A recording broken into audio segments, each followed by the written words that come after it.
in Newtown, Connecticut. So everyone would just bow their head and say a prayer. We'd appreciate it.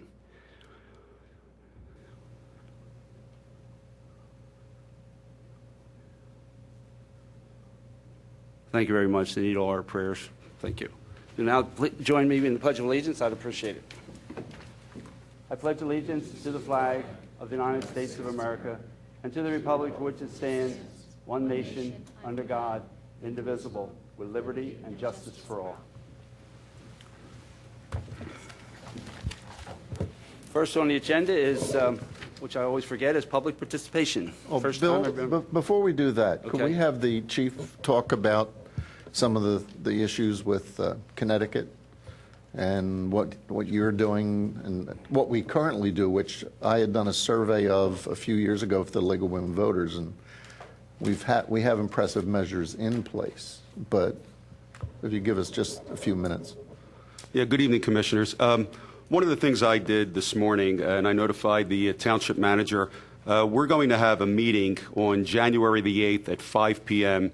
In this very room. We invited every principal, every school official, and we're also putting it on our website to invite every concerned parent or grandparent or anyone who has children in their care. It's no secret that the parents in this town, as well as everyone else, has probably spent a lot of sleepless nights, myself included. So we want to have this meeting to address our concerns and also to go over any safety practices and emergency procedures, notifications, because let's face it, what happened in Newtown, Connecticut could happen anywhere in this country. And we have to be more proactive. So if we have to use this incident for us to be more circumspect as to what we're going to do, we're going to take that opportunity. Some of the things we're going to look at are the existing floor plans of the schools to revisit our policies as far as how we respond to these types of incidents, tabletop exercises where we'll do mock exercises so we can rehearse these types of incidents. So we're going to have that meeting on January the 8th. Also, I'm asking that anyone reports any type of suspicious activity. Obviously, we're on heightened alert, and a lot of times people would overreact. I don't think there's any overreacting in this matter. If you see something that you suspect is suspicious activity, I would rather you call 911 and let us respond appropriately. What's the worst that could happen? It turns out to be unfounded. We're also guarding against any type of prank calls or copycats. If anybody is going to make any kind of phony 911 calls or post anything on the internet, whether they're juveniles or adults, I assure you they will be dealt with very harshly.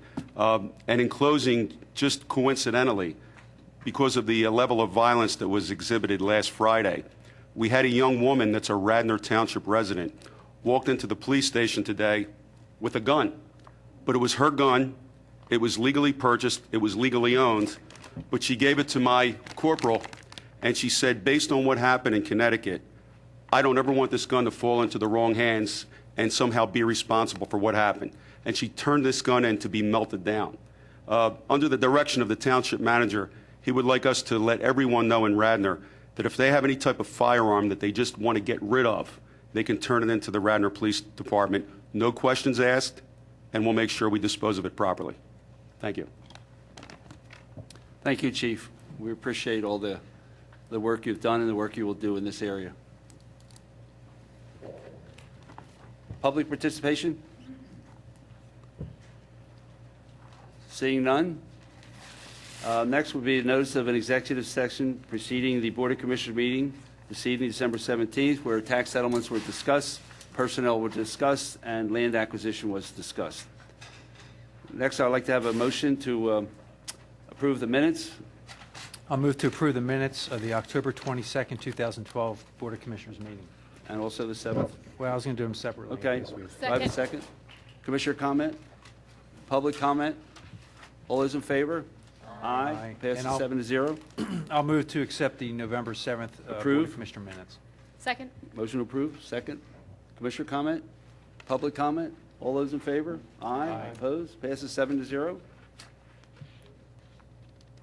Next, we'd like to have an announcement. Personnel Committee want to announce these boards and commissions, committee vacancies. The Environmental Advisory Council has one vacancy for a 4-year term. The Park and Recreation Board has 1 vacancy for a 5-year term. Citizens Communication Council has 3 vacancies for 5-year terms. Garrett Hill Implementation Committee has 2 vacancies. The Comprehensive Plan Implementation Committee has a vacancy. The Rental Housing Appeals Board has a vacancy. CARFAC has a vacancy. The Design Review Board has 2 vacancies for 5-year terms. Planning Commission has 2 vacancies. The Code Appeals Board has 1 vacancy, and the Board of Health has 1 vacancy. So I think I got them all. If anybody's interested, please send their resume and an indication of interest to Bob Zinkowski, the Township Manager. And these are all important positions, and the commissioners appreciate the service of our boards and commissions and the input they give to us on all the issues facing Radnor Township. So I hope all you interested citizens of Radnor Township will get a resume into Bob and request appointment to one of these positions. We're so fortunate in Radnor that we have so many qualified people, and when we do get multiple people for 1 vacancy, it's really tough because everybody in Radnor is certainly qualified to serve on these boards, and we appreciate that. Next, can I have a motion to accept departmental reports? I'll move to accept the November 2012 departmental reports. Second. Commissioner comment? Yeah, I'd like to just call out one item, as I did last month, and that is the deer report. I'd like to point out that we are now at 116 auto accidents with deer at the end of November, so we still have a month to go. Last year, the total was 113. However, the good news is we have started our USDA program to call, and I'm hoping our manager, Mr. Zinkowski, can give us a quick update on how that's going. Thank you, Commissioner. The program, we started in December with 2 dates. For those 2 dates, we ended up calling 52 deer. At that particular time, the USDA did a nice job, a very professional way in which they did it. They saw a lot of deer also in excess of the 52, but because of not having a safe shot, and safety is their utmost priority, they did not take it. But 52 have been removed as of this date. And then also, too, the township has engaged a private hunting firm as well. They've taken 48 deer, so currently we've removed 100 deer total from the township. And there are also 6 more nights next year that we'll also be culling as well, and we'll give the board updates as it went along. But riding along that night for about 4 hours, the USDA is very professional, very pleased with what they have done. Our police officers did an outstanding job. Not only working with the USDA, but also responding to calls from residents that were calling in regards to hearing gunfire, which is a good thing that they actually called in. But our officers were able to respond. They were well prepared for those and were able to answer those questions to the residents who had concerns. Well, that's great news, and 100 down, 1,000 to go. Bob, I believe we also have private archers that have been active and taking deer. That's correct. They've removed 48 deer so far to date. So that brings us up to 100 deer total as of this time. And just looking back as a reference point, Bill Gallagher put together that when Lower Marion had done this for the first time, they had removed 119 total deer. So I think we're doing very well here. Thank you. Any other commissioner comment? Any public comment? All those in favor? Aye. Aye. Opposed? Passes 7-0. Next, we have a stormwater funding project update. Commissioner Spengler, I'd just like to introduce Brian Merritt, Nathan Walker, and Gene Haggerty. And Gene Haggerty will lead off for AMEC on an update on the stormwater fee.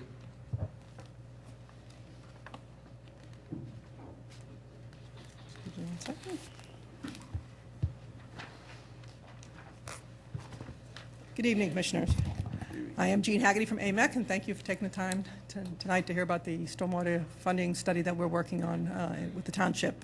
I'm going to do about a 10-15-minute presentation overview of where we've been and where we're going to go, and feel free to ask questions as we're going or hold them to the end. We'll try to do this fairly swiftly. If I get my laptop working, sorry.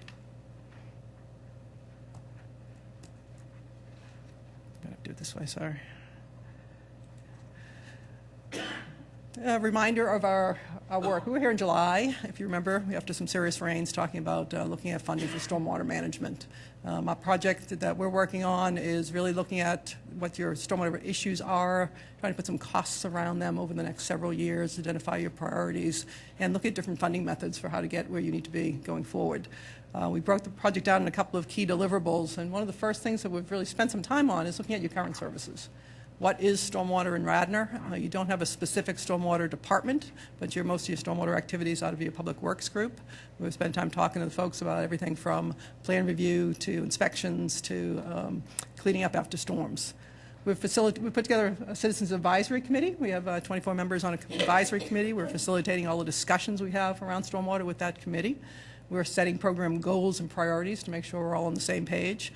Looking at data that we may have that could inform the decisions we're making around funding and distribution of cost, what your future program looks like, what that might be if you break it down into kind of a 5-year piece, and then what your options would be on rates and recommendations. So I'm going to go through those pieces that we've undertaken so far. Steve introduced, Steve's been our contact, Steve Norsini, and we've been working pretty closely with him in the advisory committee. A quick view of who's on there. So you get the idea is to have a pretty diverse group of folks that represent tax-exempt properties, local businesses, local residents, folks that have experienced some flooding. Pretty good group of folks that have been pretty active so far. I think that if you talk to them, I think we've all learned a lot in the first couple months. What we've asked the committee to do is to provide feedback on what we're doing. So the township is leading. They're looking at what stormwater, putting all this information together, and then we're asking them feedback on some of the recommendations that we're looking at. We're really talking about a change in public policy.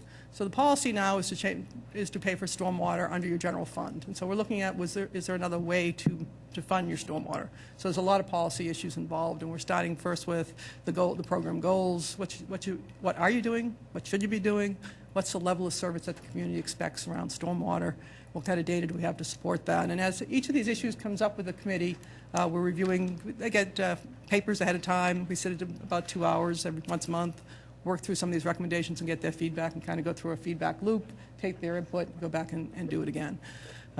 We'll be looking at the rate structure a little bit more as we go forward, but right now we're asking them to work together to try to come up with a community consensus on how to approach stormwater management. So it's comprehensive and it's a little complex.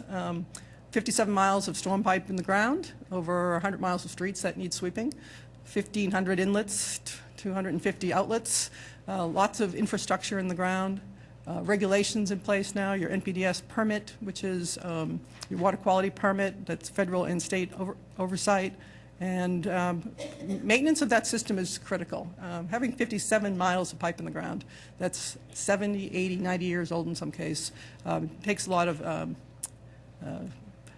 maintenance, no other way to say it. Making sure you're out there in the field, looking where those problems are, getting ahead of the problems, keeping up with the asset management that you have.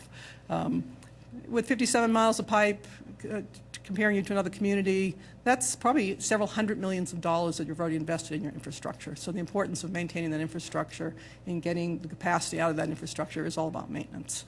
There are a lot of new regulations going on, both at the federal, state level, around water quality, and we're seeing a lot more small, what we call best management practices facilities going in the ground, and so that the numbers are growing pretty quickly, and the township is responsible for overseeing that construction, post-construction, and long-term maintenance. We tried to get a snapshot of stormwater, and as you say, it is a little complicated. There are areas of the township that have pretty major problems. We hear about North Wayne a lot, the Midland Culvert, some other major projects, and those are kind of the orange circles where we're having capacity issues. What you don't see every day is all the red lines are your roads where we have street sweeping and leaf collection. All the little dots on there are either public outfalls, public best management practices, or private best management practices. You also have your composting facility and lots of other pieces to the puzzle. So it's pretty comprehensive, and it does cover the entire township. So we try to make sure that everybody sees where they relate to stormwater in the community. Flood safety mitigation is your number one priority. You've heard this from your public before, but when there are serious storms in town, we're having lots of flooding issues that exacerbated somewhat by the aging infrastructure and not having the capacity in the system to deal with growing development and flows. maintenance needs ongoing, regulatory requirements are increasing, and water quality protection needs are really the new emphasis, or I'd say more increased emphasis from the federal regulatory agencies. So if nothing else changes, just what you already have in ground is quite a challenge to keep up with this. And you're not alone. I mean, if you look at all your neighboring communities, this is the issue that's on everybody's radar. We've somewhat dealt with water and storm water and wastewater over the last several years, but stormwater is the next one on the list where we need to really start to keep up with managing our infrastructure. So we looked first at the financial challenges, because this is really about funding and what is the appropriate level of funding and where does that money come from. Basically, spending fluctuates now on a year-to-year basis as you're looking at your budgets. What can you afford to put into stormwater management? Last year, $200,000, $240,000 plus was spent on emergencies, dredging and other things that happened after storms. Your funding does mostly come from your general fund, from tax money. And right now, for the budget going forward, there's not a capital investment in the stormwater system itself. There's no capital dollars, and that's your biggest challenge. Spending about $1 million a year now on stormwater. So it's not that you're not doing anything. You're doing a lot, but the challenges are continuing to grow with the infrastructure that's aging and maintenance crew that is stayed flat or has actually been cut a little bit over the last couple of years. Public Works is now kind of we call a streamlined version of Public Works, and they go where they need to go. If you need them to do trash collection, they're there one day. If you need them to do stormwater, they're there the next day. It's hard to get ahead of the issues and really do some long-term planning and construction and management on the storm system with the staffs that we have. And then asset management, which I brought up the issue around the 57 miles of pipe and all these other things. Where we're looking now for funding for these kind of assets is to look at maybe sinking funds and other things. So as we put new infrastructure in the ground, we're planning for the long-term maintenance. It's something most communities haven't done, and it's something that is a challenge as we go forward. So what we asked the group, both the township staff and the advisory committee is, so what should you focus on? What are your priorities? Are we all on the same page? And the key one was the threat to public property and to private property and public safety, all around runoff from stormwater. Really taking a big hit every year and pretty hard to plan for is the emergency response that you need to do. So having a proactive, more systematic approach to management, both the ongoing maintenance needs and emergencies, is something that's a clear goal for everybody. And having a dedicated, more sustainable funding mechanism to get there. However we go about that, let's make sure that we're making stormwater a priority and that it gets funded at the appropriate level. And while we're doing this, we have to worry about regulatory compliance issues. You do have an MS4, Municipal Separate Sewer System Permit. It's a 5-year permit, and every year you have to do annual reporting and documentation, and you're doing illicit discharges and a half dozen other things. Have to keep up with your permit. That's a federal and state requirement.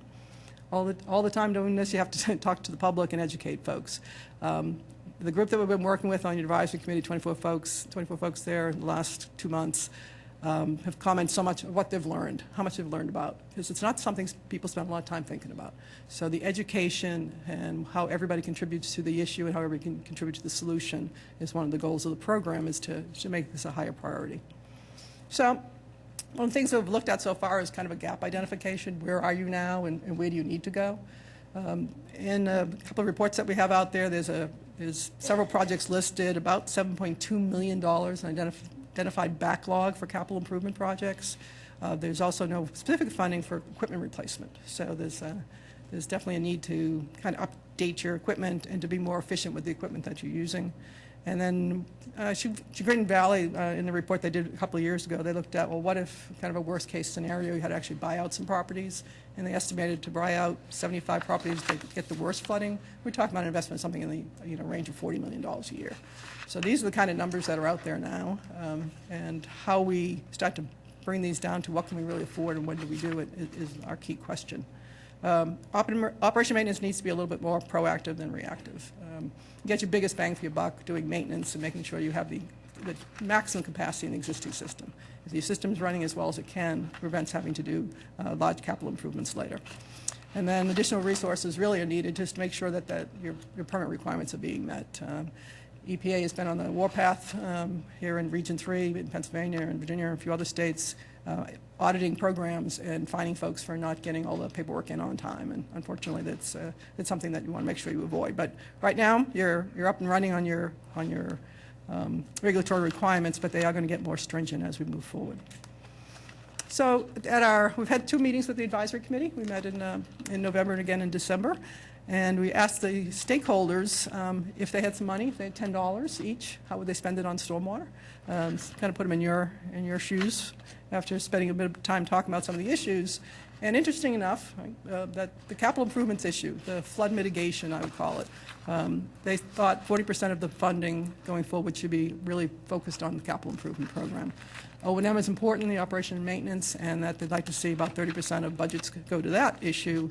And then emergency preparedness, having some kind of emergency operating fund so that you can have those dollars more readily available or have somebody on call that can come out in emergencies. Engineering enforcement and regulatory compliance gets a small piece of the pie.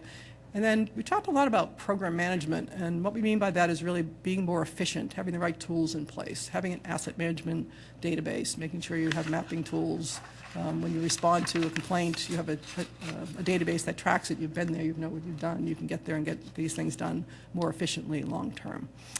So once we talked all about what your issues are, now we got to figure out kind of how would we fund these things. And typically stormwater management in this area is funded through general funds, through our tax dollars. We maybe get some grant money, and if there's some state dollars out there, we can get a little bit. But the main focus is our general funds these days and user fees. User fees, probably over about 1,000 of them now in the United States, at least three in Pennsylvania right now. And I think that you're going to see that list grow because of the emphasis now on stormwater management, both communities dealing with the aging of their system and with the new regulatory requirements. So we're specifically looking at the idea of a user fee, a stormwater utility user fee. And why do we look at this one in particular? Well, fees now get based on the distribution of costs. What services do you receive? What's the size of your program? And then how do you distribute that cost again across the community? It's not a tax. It's not based on the value of your property. It's based on your demand on the system.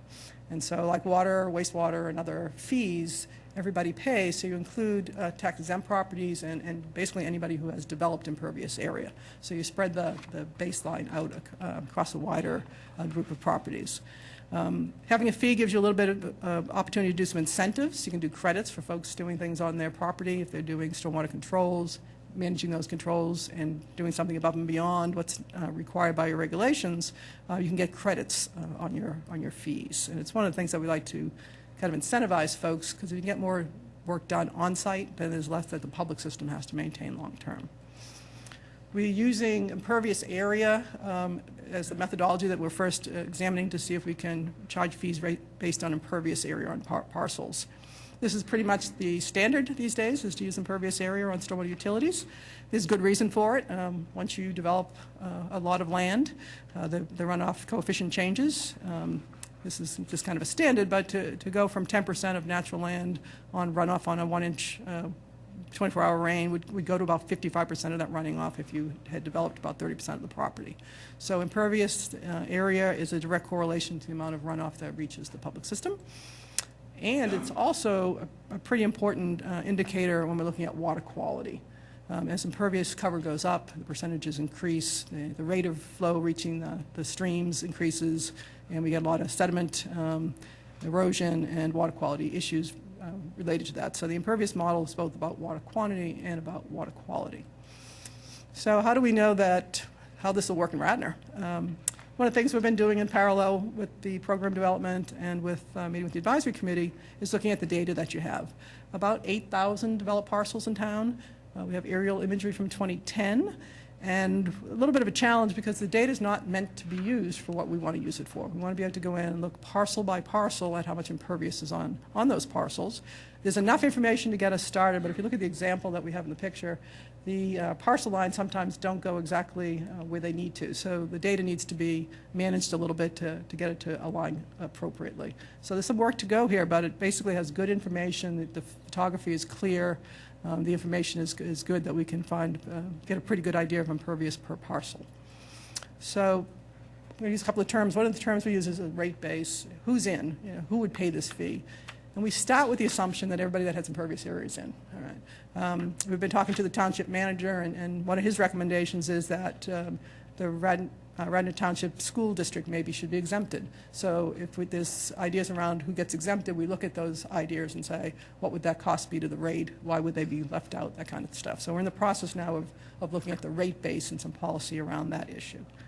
Then we look at rate structure. And what we're proposing initially here in Radnor is the first of these three options. If you have data on every parcel and you have impervious data on every parcel, some communities do what's called a fixed unit rate, so the bottom one here, where you can actually go out and say for every 100 square feet of impervious or 1,000 square feet of impervious, we can charge a set rate. We don't have that good, the data here is not to that point. You don't have impervious data on all your parcels yet. So instead of spending the money to develop that data, we've looked at kind of a compromise approach, which is a flat rate. So you have about 7,000 single-family detached properties. So we're considering looking at those 7,000 and doing a sample of those. And when we say sample, we actually look at the aerial photography and digitize the impervious on those properties. So we get a sample of what the median is for all your single-family detached. We'll know how much the median amount of impervious on your single-family detached is. You know, most communities, 2,400, 2,500 square feet is not unusual as a median. We're just starting to do that work here. And so the idea would be we'll set what we call an equivalent residential unit. So all single-family detached would pay one billing unit, and that would be based on this number that we come up with when we do the sample. And then non-single-family detached, so if you're a parking lot, parking structure, a business, a school, you get a multiplier of that number. So if your ERU is about 2,500 square feet, for example, and a business has 25,000 square feet of impervious, they would get 10 times what the average home would get. So it's a relative number between the single-family detached and non-single-family detached. And we're looking at that option right now because it's it's a good compromise of how much to spend on managing your data. So we're only going to look at the 800 to 1,000 non-single-family detached to do impervious on, and then we can build later when you have more time and money. Once the utility gets mature, you can go back and look at those kind of things. You can go back and build a database that would support that. You could bring in a GIS system that would track that better. It's how a lot of communities do start, and if you look around at most of the utilities that we work in, the ERU is pretty much the most common approach. So this kind of gives a sample of what that looks like. You know, all single families there on the left would pay one ERU, but everybody on the right, it depends on how much, if you're not a single family home, how much impervious would actually be measured on your site using the aerial photography, and you get billed a multiplier of a single family home. So just an example of just one property that we've been able to get out there and start to do some sampling on, and the photograph on the left is what we start with, and all the blue on the right is what is impervious on the property. So you can see the level of effort that goes into capturing the impervious data, and that's the idea. Is that that's what we want folks to be thinking about. That's where the runoff coefficient goes up significantly, is on the impervious area. So, what's upcoming? Next thing we're doing is talking about the level of service. We've talked about what the program goals are. We've talked about what some of the gaps are, and now what is the appropriate level of service to meet those goals. And so when we work with the committee, we go in with kind of three options. We look at what's the bare minimum you have to do for each of these issues. So, for example, on operations and maintenance, inspection and cleaning of your inlets. What's the minimum that you need to do? What's a more moderate approach? So maybe you do 100 inlets a year, maybe you do 300 inlets a year, or maybe you do pretty progressive and you do all your inlets every year. So the process we're in now is to build that level of service discussion paper that we'll be meeting with Steve tomorrow to work on, and that we'll bring to our committee in January. And then we get some sense where we're going to cost out those options and look at what's this going to cost over a couple of years. Is it reasonable? Can we afford that? While we're doing that, we're also looking at a credit policy. And so is it important here in Radnor to have a policy that says if you are doing on-site controls and you're managing those appropriately, that you would get a credit under this system? And as we say, credits are not just given away, they're earned. You have to make sure you have a facility that is operating and you are maintaining it. You get a credit for maintaining it, not for having it. So that's the next set of conversations we'll be having. And then finally, just real quick, so where are we? We're about 25% of the way into the project. We've done the current services, gap identification, looked at the data. We're doing the future analysis now and the rate. Mostly what I get asked when I go to Board of Commissioners is what's going to cost. I don't know the answer to that yet.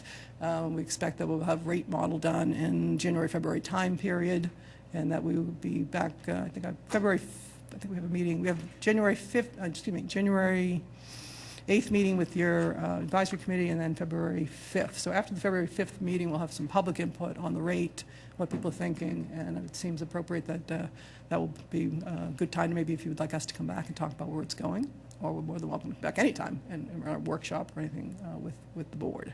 So that's where we're at. Questions, comments? Brian is also here with me, and he's the tech guy, so if you have really specific technical issues, he can handle them. I'm more the policy person. So you say that, well, thank you, first of all, for that great presentation. That was very informative. I know it's too soon to tell in Radnor what this would look like, but you mentioned that there are a few other communities in Pennsylvania that have already adopted this type of system. Have they, for the most part, gone with this flat rate ERU system? And what, in those communities, what is an ERU worth? What's the Meadville ERU? You have to speak into the mic. You can't speak to the audience. Sorry. I got to turn my mic on. The one that, my name's Brian Merritt, by the way. The one that Meadville just recently adopted, their ERU value, so the median impervious square footage on a single-family detached parcel was 2,660 square feet. The associated rate was $90 a year. So a single-family detached home, or all single-family detached homes in Meadville, will pay $90 a year starting in January when they go out to build. And how big is that community? They're a population of about 13,000. Okay.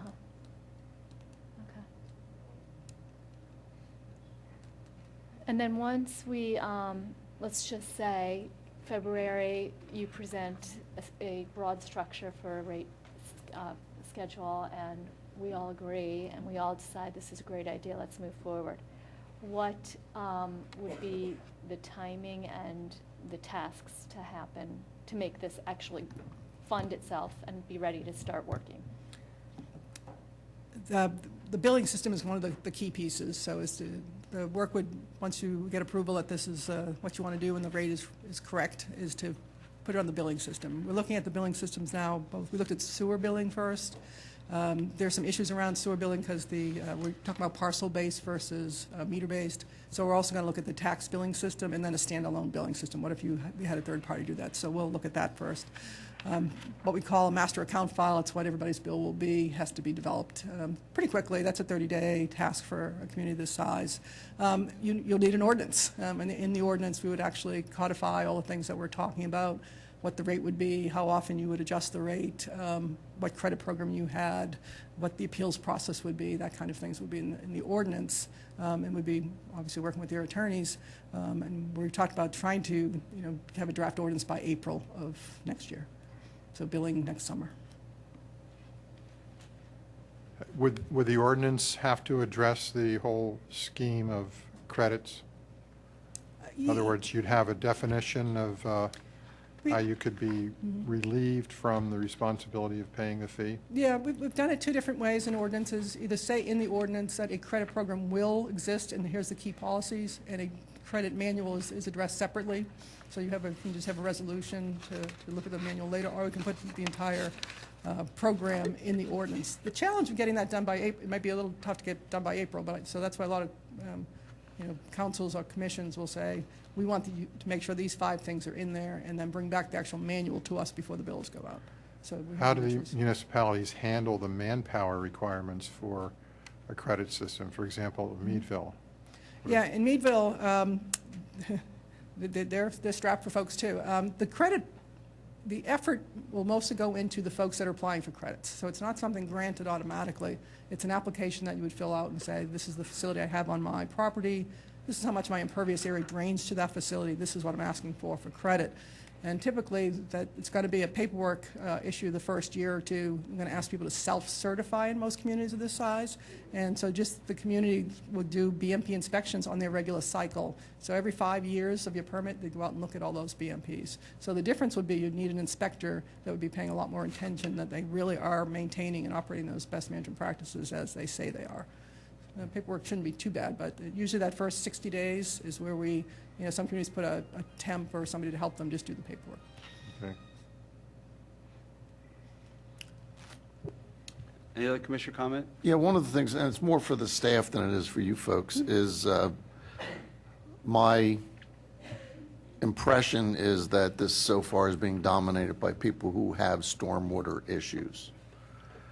And the reality is, this is a fee that's going to be paid township-wide, so we need to do something to make sure we get input from those people who don't have a stormwater issue, but are going to end up paying this fee.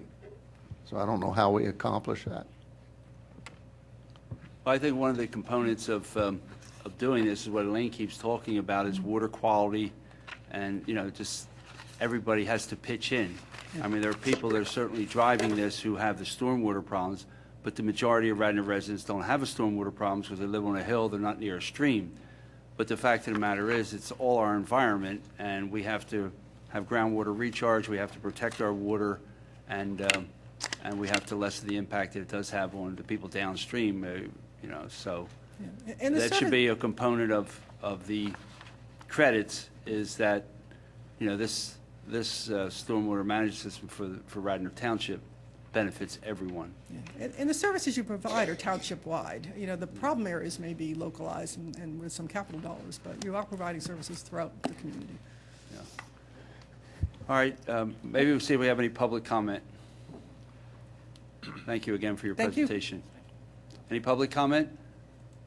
All right, well, thank you very much, and continue to work with our great community representatives. Thank you, I'm And we're enjoying it. looking forward for more product in the future. Thank you.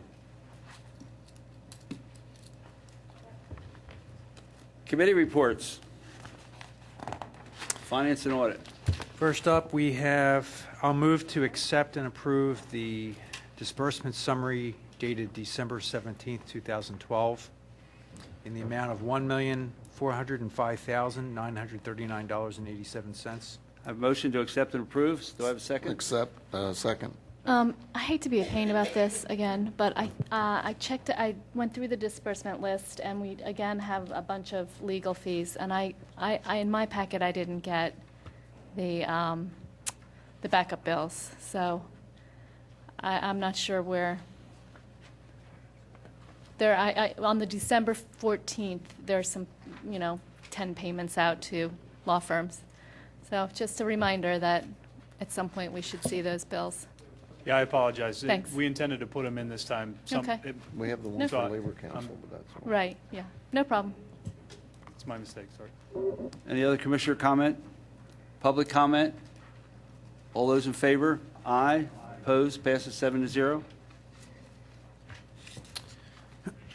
Next up, I'll move to introduce ordinance 2012-18. This is, It's adoption, not introduction. I'm sorry, yes, to adopt the final budget for the fiscal year 2013, establishing the real estate tax rate at 3.7511 mils and setting the sewer rate at $5.74 per 1,000 gallons of usage. And the only question, that's my motion. Do I have a second? And there was still a question in my mind about the $36 Delaware County pass-through tipping fee. Is that going to be a separate motion, or is that part of this, That's part of the fee schedule. part of the fee schedule? That's correct. Okay, So we won't that'll be come up getting a later. separate motion in the future to establish this or anything? No, that's correct. It'll be in Okay. the fee schedules. All right. Okay. At this point, I don't have any specific comments. Bill White, would you like to make any comments on the budget, or staff? Anyone from staff? Okay. No, sir, not at this time. Any other commissioner comment? I just want to thank all staff for their hard work this year. This year, we were able to cut spending and also realize about $2.5 million of excess revenue, and that didn't happen by accident. That was all the hard work of all the staff in all departments, driving compliance and driving collection of fees, and making sure that we accounted for all those dollars. So thank you to all staff for that hard work. Again, this is a 0% tax increase this year, which is very unusual in this climate. And I give a lot of credit to staff, and especially Mr. Bob Zankowski for his leadership, and also the help from the CARFAC committee in their efforts to help drive transparency and understanding of our financial conditions. Yeah, I would just like to state, since this is our last opportunity, that I'm going to vote for the budget, but I'm opposed to the $36 trash fee. I think that should be handled through our taxes. We're discussing tonight maybe setting up a stormwater fee. Now we're setting up a trash fee, a stormwater fee, and I just think that Radnor Township residents will rather pay this through their taxes than have a separate fee set up that might grow in the future. I know Delaware County started charging us now $240,000, but I would just hate to see another fee set up. I oppose that. I did not have the votes. I don't think I have the votes, so I'm not going to make a motion, but I just wanted to state it in the minutes that I am voting for the budget, but I am opposed to the $36 trash fee. So I'd just like to let you know a little bit of information, Bill. Radnor residents, their residential property taxes only fund about 30% of the budget. Commercial properties fund another $2.5 million. The businesses in this township pay more taxes than the residents do. You don't need to educate me. I know the figures. So Yeah. to have the businesses subsidize the residents for a service they derive no benefit for, I think is completely inappropriate. And I'm perfectly in favor of the $36 Yeah. fee. Well, I'm with Commissioner Spinkler on this. I think we should leave things as status quo, let the increase that has been imposed by Delaware County on us be incorporated into our general tax bill, and not impose another separate fee on the residents for the trash disposal pickup. And another benefit to the residents is that even though it's a small amount, that money is deductible off of their federal income tax if it's included in their general tax bill and not as a separate fee. Any other commissioner comment? Yeah, I want to talk about the budget, not the fee, because that'll be on the fee schedule. I'm going to vote in favor of the budget. However, I'm still distressed that there's no tax increase for one reason, one main reason, and that is when we look at the presentation we had from CARFAC on OPEB, and then to realize for 2013 we're still not funding the required OPEB port, so that the labor costs are not fully loaded. So it's just a little distressing to me that although we are transferring money over, and I acknowledge that, but there's a lot of money out there we're worried about. Well, along those lines, we transferred money from our 2011 budget. Looks like for 2012, we're going to have $2.5 million at least to transfer over, so we made a nice payment. There's no guarantee now with this budget for 2013 that we'll have any money to put in, because having an excess depends on what happens during the year, and it's not budgeted in, and that's the danger of not having a tax increase or a dedicated fund, some sort of dedicated revenue instrument to fund that.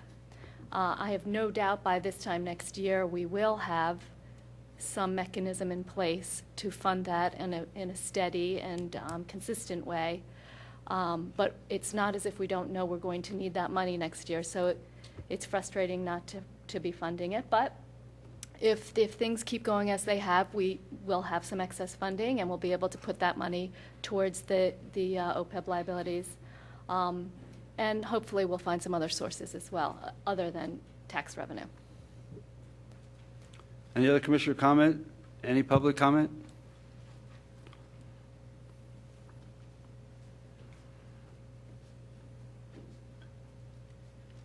Sarah Pilling from 29 Garrett Avenue. As to this $36 fee, perhaps it will drive some further education, so we will put less in the trash that's to be hauled and more into recycling. I walk my neighborhood 3 times a week, and there are some houses where I'm absolutely appalled at what's in their trash. It should be in recycling. So let that $36 be an incentive towards shifting what is, I'm going to call garbage as opposed to recycling. And maybe we can increase the money that we get for recycling. So I think it's a good educational incentive. And I hope that that's what the township will do, is to continue to educate all our residents as to the value of recycling. Thank you. Any other comment? I would just like to say that it's easy for government to raise taxes. We can always use more money. It's nice when we don't raise taxes, and I commend the manager, for trying to live within his means, and hopefully we can do the same thing next year. And if not, and we'd have to raise taxes next year. But we certainly have goals, and the goals is not to increase taxes every year on the residents. So I'll now call the vote. All those in favor? Aye. Opposed? Passes 7-0. I'll move to adopt ordinance 2012-19. This is the consolidated fee schedule for 2013. Have a second? Second. Commissioner comment? Hey, I have one question. The last page, hourly rates for staff, can you just describe what's that application?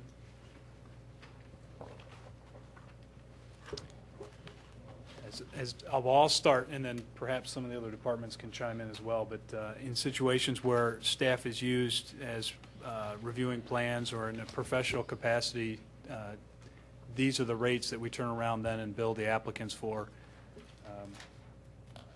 Very good. Yeah, I mean, that's basically it for those folks. Well, the fee schedules were the $36 we were just talking about. I'm strongly in favor of it because I think it provides a unique opportunity. There's very few costs in our budget that we can really isolate the way we can isolate this between residential and commercial. So it really is fairness, and to me, it's nothing about Delaware County and the tipping fees. I don't know how many of you noticed, though, Delaware County is increasing your taxes next year. However, this is really isolable to where the tipping fee, where we pay the tipping fee, which is the residential properties. And I just like the idea that we actually have an opportunity to do it this way. Yes, you can't write it off your income tax, but somehow I don't think $36 is going to move most people's income tax enough to be of any significance. With regard to Commissioner Curley's question about the hourly rates for our staff when we bill developers and applicants for permits, Bob, do we do a regular market survey to make sure we are charging the permit applicants the going rate? For example, for our Public Works Director, all the time he spends on reviewing plans, his rate is $100 an hour. Is that comparable to what, let's say, a Director of Buildings and Grounds and Utilities at a large institution would be billing? We can look at that for you, Commissioner, and get you data for that. However, what we're trying to do is just show exactly the cost that we incur, which would be back, which I believe legally, I think this is the way we're going to want to be able to do this, so that whatever our exact costs are. But we will take a look at that for you, Commissioner, and get you that information. We'll take a look at it. Okay, thank you. Any other commissioner comment? We're going to vote on this issue, and I'm not going to vote for the $36 trash fee. I did give all the commissioners a article from the paper in 1970 when they proposed a $36 trash fee that I opposed then, was able to defeat. This time I was unable to defeat it, but we'll see where it goes. But I'd like the minutes to reflect that I voted for the fee schedule, but against the $36 trash fee. Well, I'll move to vote to amend the fee schedule and delete the $36 per home fee, solid waste fee. I'm not going to second that because it's not going to pass, and it will show up in the minutes? Oh, yeah, okay, so it'll show up in the minutes. All right, I'll second that motion. Okay. Commissioner comment? Public comment? All those in favor? Aye. Opposed? The ayes have it. I'm the president. Come on. God, what's this? This is America. All right. Sounds like the convention. It's defeated 5-2. Let me just say, Bill, in just to close this chapter, I agree with you that it should come out of the general fund, but my opinion is it shouldn't be our general fund. It should be coming out of the Delaware County's general fund. And that's why this is a pass-through expense in my view. I haven't been a county commissioner for 8 years. I disagree with you, but that's... I fully agree with Commissioner Schaefer. I know. You all agree with that. Not only should it come out of the county's revenues, the taxes that we already pay to the county, the fact that the county raised this fee significantly for this year. I believe the fee has doubled. It went from $200,000 to $240,000. It went up $40,000 this year. I think it was a little bit more than that, but you know. No, I think that's the we already figures. voted. Yeah, we already voted. So. Okay, so we're done with that one. Is there any public comment? All right, let's vote on the main motion. All those in the favor of the main motion? Aye. Opposed? Passes 7-0.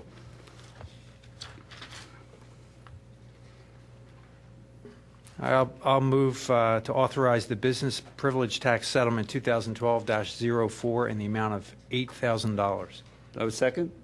Second.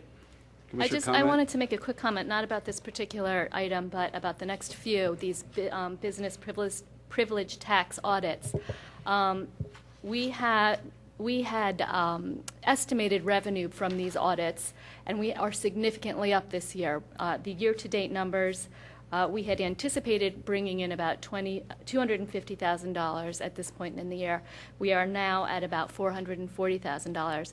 And I just wanted to acknowledge our finance department, and in particular Bob Tate, because it takes a lot of work to do that kind of tracking and following up. And it's well worth it. It's only fair to all the taxpayers in this township that everyone is paying the same rate. And it's a lot of work, legwork, to find out who is, who isn't, and to get everyone to the table. So I wanted to acknowledge them and thank them for doing this work and acknowledge how much it has paid off for us. So Bob, thank I you. owe you an apology. You did cover your salary. I'm sorry. I didn't know it was that much. Any public comment? All those in favor? Aye. Passes 7-0. I'll move to authorize business privilege tax settlement 2012-05 in the amount of $100,000. I'll second it. Commissioner comment? Public comment? All those in favor? Aye. Aye. Passes 7-0. I'll move to authorize BPT settlement 2012-06 in the amount of $25,000. I will second that. All right, raise the second, please. Wait a minute. One of you raise your hand. All right, John Nagel, second. We'll take a turn. There's enough of them. Commissioner comment? Public comment? All those in favor? Aye. Opposed? Passes 7-0. I'll move to authorize BPT settlement 2012-07 in the amount of $32,000. Second that. Second. Commissioner comment? Public comment? All those in favor? Aye. Opposed? Passes 7-0. And finally, I'll move to authorize BPT settlement 2012-08 in the amount of $47,500. Do I have a second? Second. All right, thank you. Commissioner comment? Public comment? All those in favor? Aye. Aye. Opposed? Passes 7-0. Before we leave this topic, one of the other benefits of doing this is that in every case, these folks that we settled with will be paying their business privilege taxes in the future. So that there's that plus too. That's a very good point. So that means revenues in general will be higher in those categories. I'll move Resolution 2012-151. This is purchasing term life insurance and accidental death and dismemberment insurance for township employees pursuant to the collective bargaining agreements. Have a second? Second. Second. Wait a minute. Please, one person raise their hand. One person. One means one. Go ahead. All right. I thought I trained you guys better than this. All right. Commissioner comment? Public comment? All those in favor? Aye. Aye. Opposed? Passes 7-0. And I'll move my last resolution, 2012-152. This is adopting the 2013 salary and wage schedule, which is in our packets, and I believe that is also on the table in the back of the room.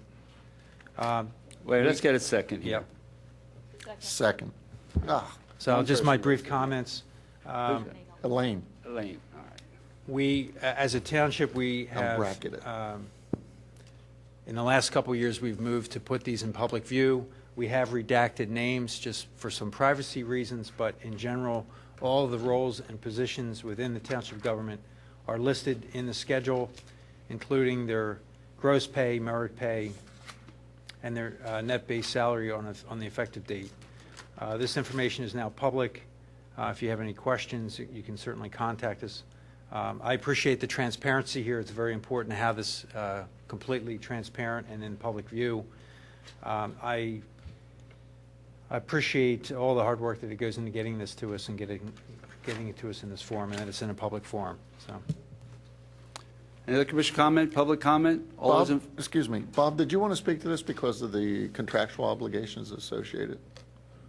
Yes, there's a number of these here that, based on the contracts with both the rate and the FOP, those are guaranteed within the contracts. So both of those are addressed Thank you. within here, sure. Bob, I just want to clarify one thing, or maybe it's a better question for Bill. Is your intent to give 2.5% across the board the way it's displayed, or is that just for purposes of calculation? That's based on successful evaluations of each of the staff. That's correct. Now, is anybody, for example, who does an outstanding job eligible for 3? No. So the max you can get is 2.5. Somebody might only get 2 based on a performance. That's correct. Public comment? All those in favor? Aye. Opposed? Passes 7-0. No further report. Okay, Parks and Recreation? I move to authorize approval of Radnor Youth Basketball Program scholarships for the 2012-2013. This is a second submission for recommendations. Anytime you can second anyone. Second by Kevin, all right. Commissioner comment? Public comment? All those in favor? Aye. Before we leave Parks and Rec, last week's Park and Rec meeting, the Parks and Rec Board had public comment on the Willows RFPs that we received. It had been my hope that they would give us a short list based upon their review of those and the public comments. However, they did not, and they asked that this board give them some more guidance. Jim, Elaine, and I all attended that meeting, and we developed some goals. I emailed them to everyone here, and I'd like to get a sense of the board on these. We're not really approving it per se. And I'll read through them so the public knows what we're talking about. The first, successful proposals worthy of further consideration should maintain the Willows property in its entirety as a resource for all township residents. The buildings and facilities included in the RFP are the mansion, the cottage, the pool house below the mansion, and the areas immediately surrounding those structures. As very clearly set forth in the RFP, the public park, open space, ponds, sledding hill, and trails continue to remain as public space with full access by members of the Radnor Township community. Second goal is to minimize, if not eliminate, the financial drain on Radnor Township, and we're seeking proposals that will enable our community to keep the mansion and other structures for the benefit of our residents without causing continued financial hardship to the taxpayers. The goal does not demand the generation of additional revenue. It's based on the mansion, the buildings that we discussed, and making those cost neutral. And the other thing is to make sure that folks understand clearly that the park is still the park. The mansion and the other buildings are separate cost centers when they look at that issue.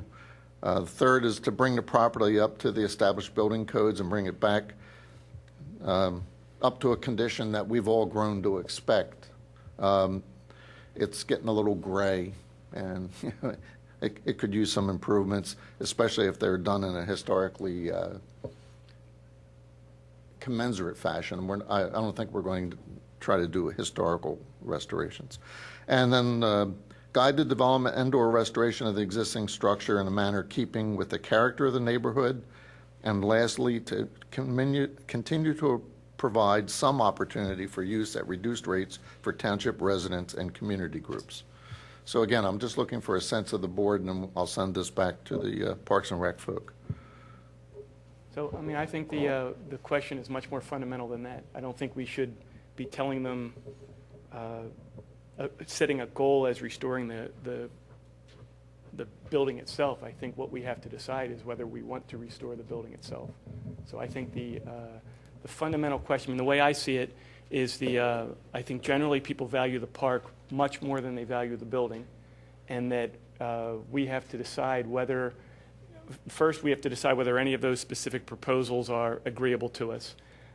If no, why not? And then we have to decide whether the building is, I viewed many of those proposals as we had to sacrifice the park in order to preserve the building, which is something I doubt most people want. So the next question then becomes, is the building worth saving if it means we have to compromise the park? So I think before we get to your questions, John, there has to be a more fundamental discussion about the role of the building and whether the building is worth preserving. Donna, I don't disagree, but I think that's something we'll discuss when they forward those things to us. In other words, we want to... Very good, but I very much want their input. And in fact, if you were here for the public comment, a wealth of the public comments were about the building. Very well. John, did you send that today? No, I sent it. Last night? Because I was That was a away. couple days ago. Okay, I was away for the weekend. Yeah. But I'm having a hard time understanding why anybody would sign up. because you want everything to stay the same, you want them to invest in the building.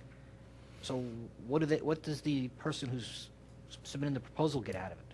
I mean, if I heard you correctly. Well, they would be running a business, or they would have their own. So then it doesn't stay the same.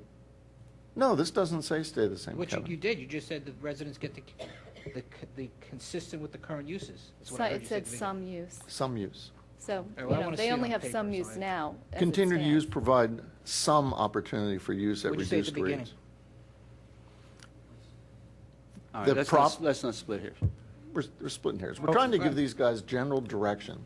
So I We'll have support- this debate big time when it comes to Yeah, us. I think I support what John's trying to do here. What we're trying to do is kind of give it a little more focus to the Parks and Rec Board, so they have a sense of what we're looking for. We are, though, making a conclusion. We're making a conclusion that the building should be saved. And I'm Well, I not sure think that this- we've made Well, that. I think the I think this majority of board the board made wants that to do decision that. already, Okay. because The it wouldn't majority be of the board at- wants that, We so. wouldn't have charged the Parks and Rec Board with doing all this work, and we wouldn't put the RFPs out if this board hadn't had the support to review that, Yeah, to look at that issue. Except that all of those proposals, the preservation of the building came at a tremendous cost to the park. No, that's That not true. has to, that, That's not true. okay. That's to be- All but one. I'll accept Yeah. that, I'll accept. Very good. I don't want to Well, argue anyway, that would it because I make you don't feel know, better to but- put some language, a sixth or seventh goal, wherever it was, saying that they are not obliged to choose one of these proposals, and if they find that none of the proposals can keep the building in operation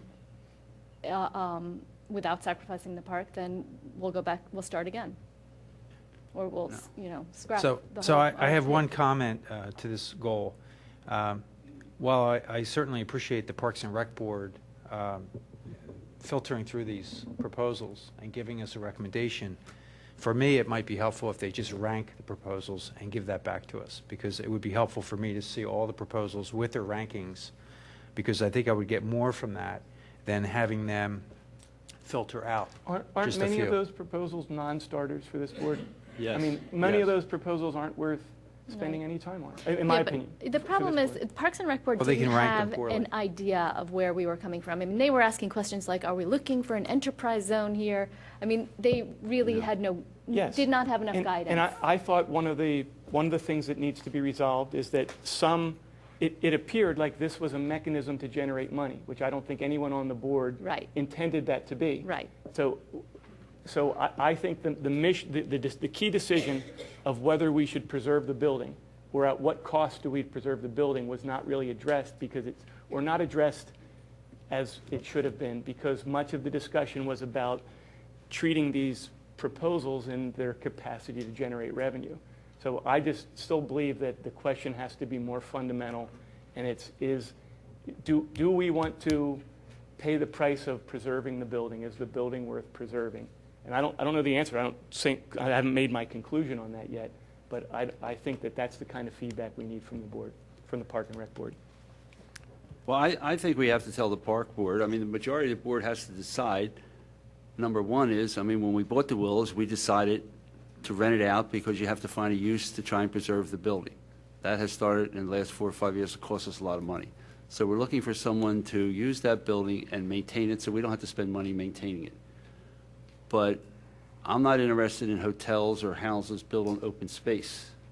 I'm not interested in developing that property. The residents I represent aren't interested in developing that property. So I think the board, if the board's not interested in developing that property, ought to tell the park board that. If they're interested in considering that, fine. But if you're not interested in considering, why should they spin their wheels? So that's, I think we should tell them that, the object is to, find a user for that building that will maintain the building, to take the financial drain off the township, and we can maintain that building for future generations. It's like Eddie Scott and the Ardrossan, over the last 10 years, they talked about us taking the building. Well, the building, we can't do that. They have to find another use for the building. It's just too expensive for us to take buildings over. So, but the Willows building and the cottage, we want to find someone that will use those buildings and maintain it, so that in the future, if the township or the community wants to use it in a greater capacity, we can get it back in good shape. So that is basically what John just read. I just didn't hear that in John's. Yeah. I still don't, though. I think John's language, like the building remains in its entirety, bring the property up to code and condition, these are Okay. I don't, what I heard from your proposal was that the building has to be preserved, and you can't impact the park. And maybe it is just a question of how we're presenting it, but something like... Don, let me interrupt you a second. The entire purpose of this effort, including soliciting RFPs, was to preserve the building and eliminate any further expense for the township. Now, if we or even the Parks Board determines that none of those proposals can achieve that, then we have to have some serious discussions about tearing it down, dismantling it, which is the point that Sarah made at the meeting the other night, or some other thing. But this effort that we're talking about, we're not obligated to reward any contract to any one of those RFPs. That was very clear, too. Yes. Well, So I I'm think- just trying to get this out of the Parks Well, Board. then I would at a minimum, we have to consider or allow, we have to be open to some impact to the park, and we can express that it can be a minimal impact that preserves the park, but we can't expect, or I think it's a mistake to expect that we're going to have no impact and that we're going to, or we just have to be careful that we're not demanding so much of the building that we're not going to get a realistic solution. So to me, something to the effect of preserve the building in a current use with a minimum impact and preserve the park and the tranquility of the park, something to that effect is Don, the direction we should give them. The one thing was a quote right out of the RFP, and in fact, there are at least 3 proposals that meet the goals that I just read. So it's not impossible. So, John, you're giving guidance here in item 1. You say the buildings and facilities included in the RFP are the mansion, the cottage, the pool house, below the mansion, the areas immediately surrounding these structures. And then you say, as clearly as set forth in the RFP, the public park, open space, pond, sledding hill, and trails will continue to remain as public space with full access by members of the Radnor Township community. Right. That's right out of the That seems RFP. pretty- Now, Don, I just want to ask you, do you feel that and again, I think you may be ahead of us all on this process, because what I'm hearing is that you believe that none of the proposals will, in fact, meet that requirement. Let's if not that's say the- none, but there was a lot of impact to the park in most of those proposals. And so it made me think it's going to be harder to preserve the building than I anticipated. And some of the discussion at least went to, is it worth preserving the building if it's going to impact the park this much? So I don't want to be ahead of you. I kind of want to be behind you. I want to get back to a more fundamental question, and then in particular, which of the units are worth preserving? Maybe not everything about the building is worth preserving, and some aspects of it are. Maybe it should be preserved in different ways. So Mr. Chairman, I'd if I like may. to call my original sense of the board question. All right, the manager has a comment? If the board, first of all, I want to thank John for putting this together, because I think this is something that the Parks Board had asked for. But maybe a perspective for myself in sitting through this is, I think within the RFP proposal, it's clear of what's being looked for here. I mean, we left the palette open for different proposals. What was charged to the Parks Board was to go through and find out who basically the firms are that could potentially meet some of the criteria that was within the RFP, to be based on caliber and capabilities of the firm. Watching the meeting, sitting through the meeting, what I think needs to be done, and John, I don't know if you agree or disagree, I think what needs to be done is it needs to be pulled back to the Board of Commissioners, because I think there is a hesitancy on behalf of the Parks Board to be able to make a decision when you have an audience that's split, 60-40, 70-30 against selling the real estate, which somehow has drifted to where we're selling the park, is to maybe go back to what Commissioner Fisher had spoke about, maybe charge them to rank, 1 through 9, the proposals, because I plan on making a recommendation to the Board of Commissioners here shortly, based on firms I think should be moved along. However, the board has the right during this process, when it comes to you, if you want to recall, say I make a recommendation of 3 firms to you, the board can go and say, we want to pull firm 7 or 6, we want to be able to hear them or speak to them. But I think we got to move the process along here, because I think as we continue to look at this process. I know I've had some conversations with Tammy about the operations of that and the expenses to operate. When we are down within some of the rentals, we know we want to be able to use that for some of our programs.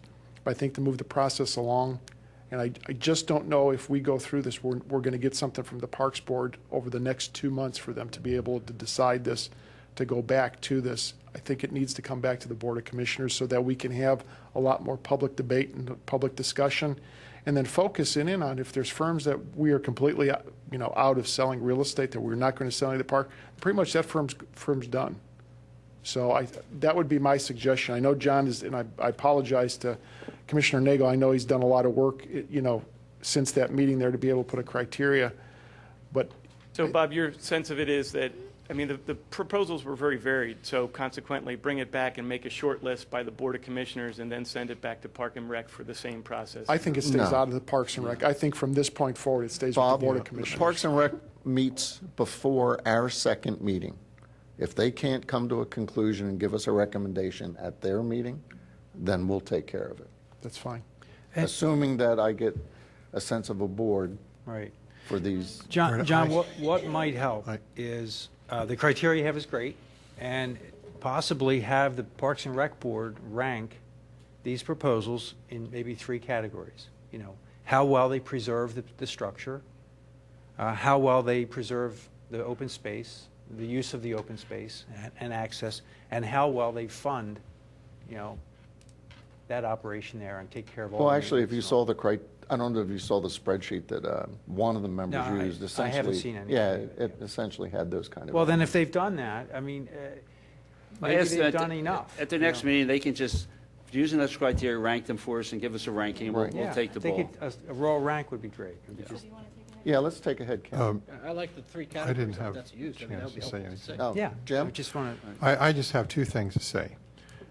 First of all, I feel not sorry for the bidders, but a little bit of concern that we've put them through a very expensive process. I looked at the proposals. There was a lot of man-hour, a lot of time put into those proposals. And now here we are wondering what criteria we should apply. But I support John Nagel on his approach. The other thing is, I don't think we should be even whispering the idea around that we should tear down that building, the mansion. That building has been with us since when, Bill? 1972? 75 is when we bought it. All right. yeah. We've had hundreds and hundreds of wonderful events there. We used to have township meetings there. There have been many receptions, wedding receptions, meetings, other things, lots of great memories with that building. It has architectural significance. The granddaughter of the architect in 1916 is in the audience, Sarah Pilling. She talked about the value. Thank you. She was there. Value of the building. And I was stunned when I sat through the meeting. I was there. Go on, I'm sorry. I sat through the meeting with Elaine and John in front of the park board last week, and I was stunned to hear the casualness of members in the audience and even on the board itself to say, well, we maybe should tear it down. I think that's heresy. So whatever happens, if it goes back to the park board once or twice or doesn't go back at all and we keep it right here, I'm just in favor of keeping it right here, but whatever happens, I don't think anybody should be considering for a second raising that building. Well, what we should say is, so the public hears it loud and clear, the majority of the board is not interested in tearing the building down or selling the willows. It's not going to happen. We're just trying to find a use for the willows that will help maintain the cost and take the drain off the township. That's all we're trying to accomplish. There has to be choices made. There isn't an infinite amount of money. You have to make hard choices at some point in time. And I'm not saying you should tear down a building, but to just say it's off the table is just completely irresponsible. Well, that's life. That's the way it's Well, going to be. Kevin, we've in the real gotten world. by with that building since 1975, that's 37 years. With a public-private partnership, I'm confident we can find a way of rehabilitating it. It's a shame that it's gotten to this point where it does require, I talked to the Director of Public Works, anywhere from $600,000 to $1 million improvements, including a fire suppression system and possibly an elevator if we make it ADA accessible. Whether we have to do that is another question. But it's been with us this long, has great value, great memories. I think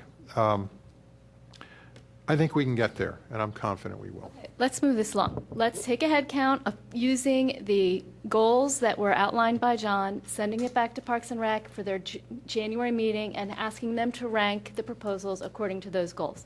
Who's in favor of that? So we have 5 votes in favor. Okay, fine. That's the sense of the move on. board.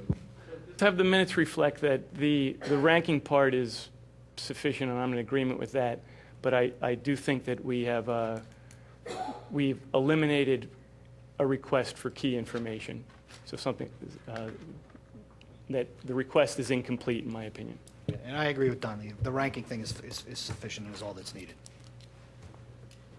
Okay, John, That's the end of the report. The manager would like to make a presentation to you, John, as chairman of the Park and Recreation Committee. Yeah? Yes.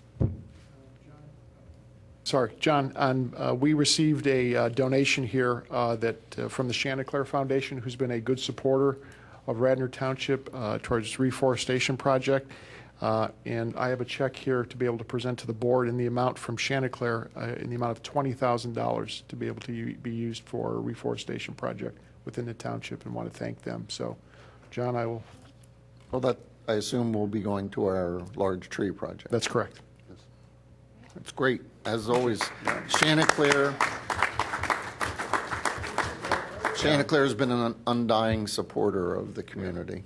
They started ever since Howard was the They started in 1973 director. making contributions to the township, has contributed every year to our tree program. We certainly appreciate that from Chanticleer, and we also appreciate the wonderful facility they maintain here in Radnor Township. Okay, personnel and administration. First item on the agenda is the approval of the 2013 Township holiday schedule, and those holidays are New Year's Day, Tuesday, January 1st, Martin Luther King Jr. Day, Monday, January 21st. The next holiday is Good Friday, Friday, March 29th. So I'd just like to make an observation that President's Day is not a holiday for the township. Next holiday is Memorial Day, Monday, May 27th. Next one is Independence Day, Thursday, July 4th. The following one is Labor Day, Monday, September 2nd. And we have Thanksgiving Day and the day after Thanksgiving, Thursday, November 28th, and Friday, November 29th. And the last holiday of the year is Christmas Day, Wednesday, December 25th. So I'd like a motion to approve those holidays. I'll move to approve the holiday schedule for 2013. You second his motion? I'm sorry. I'll second it. Yeah, second. That was my second. Sorry about that. Commissioner comment? Public comment? All those in favor? Aye. Opposed? Okay. Passes 7-0. Next item on the agenda is approval of Grim Bean and Thatcher, their 2013 legal services and associated fee schedule, which is attached, and just an observation that these fees are the same as in calendar year 2012, so I make a motion to approve. Second. Commissioner comment? Public comment? All those in favor? Aye. Opposed? Passes 7-0. Okay. The next 4 items we'll take individually, but they are related, and I have a question for sort of John Rice on process. But these are introductions of ordinances for the charter amendment. So John, before I go into these, it was a little bit unclear to me what actually winds up on the ballot. Do you just see the ballot question and the plain English version so that all the changes that are in the text of the charter are not seen? And then if they're not seen, does that mean we have flexibility to edit it within the ballot question? So if you could just clarify that for me.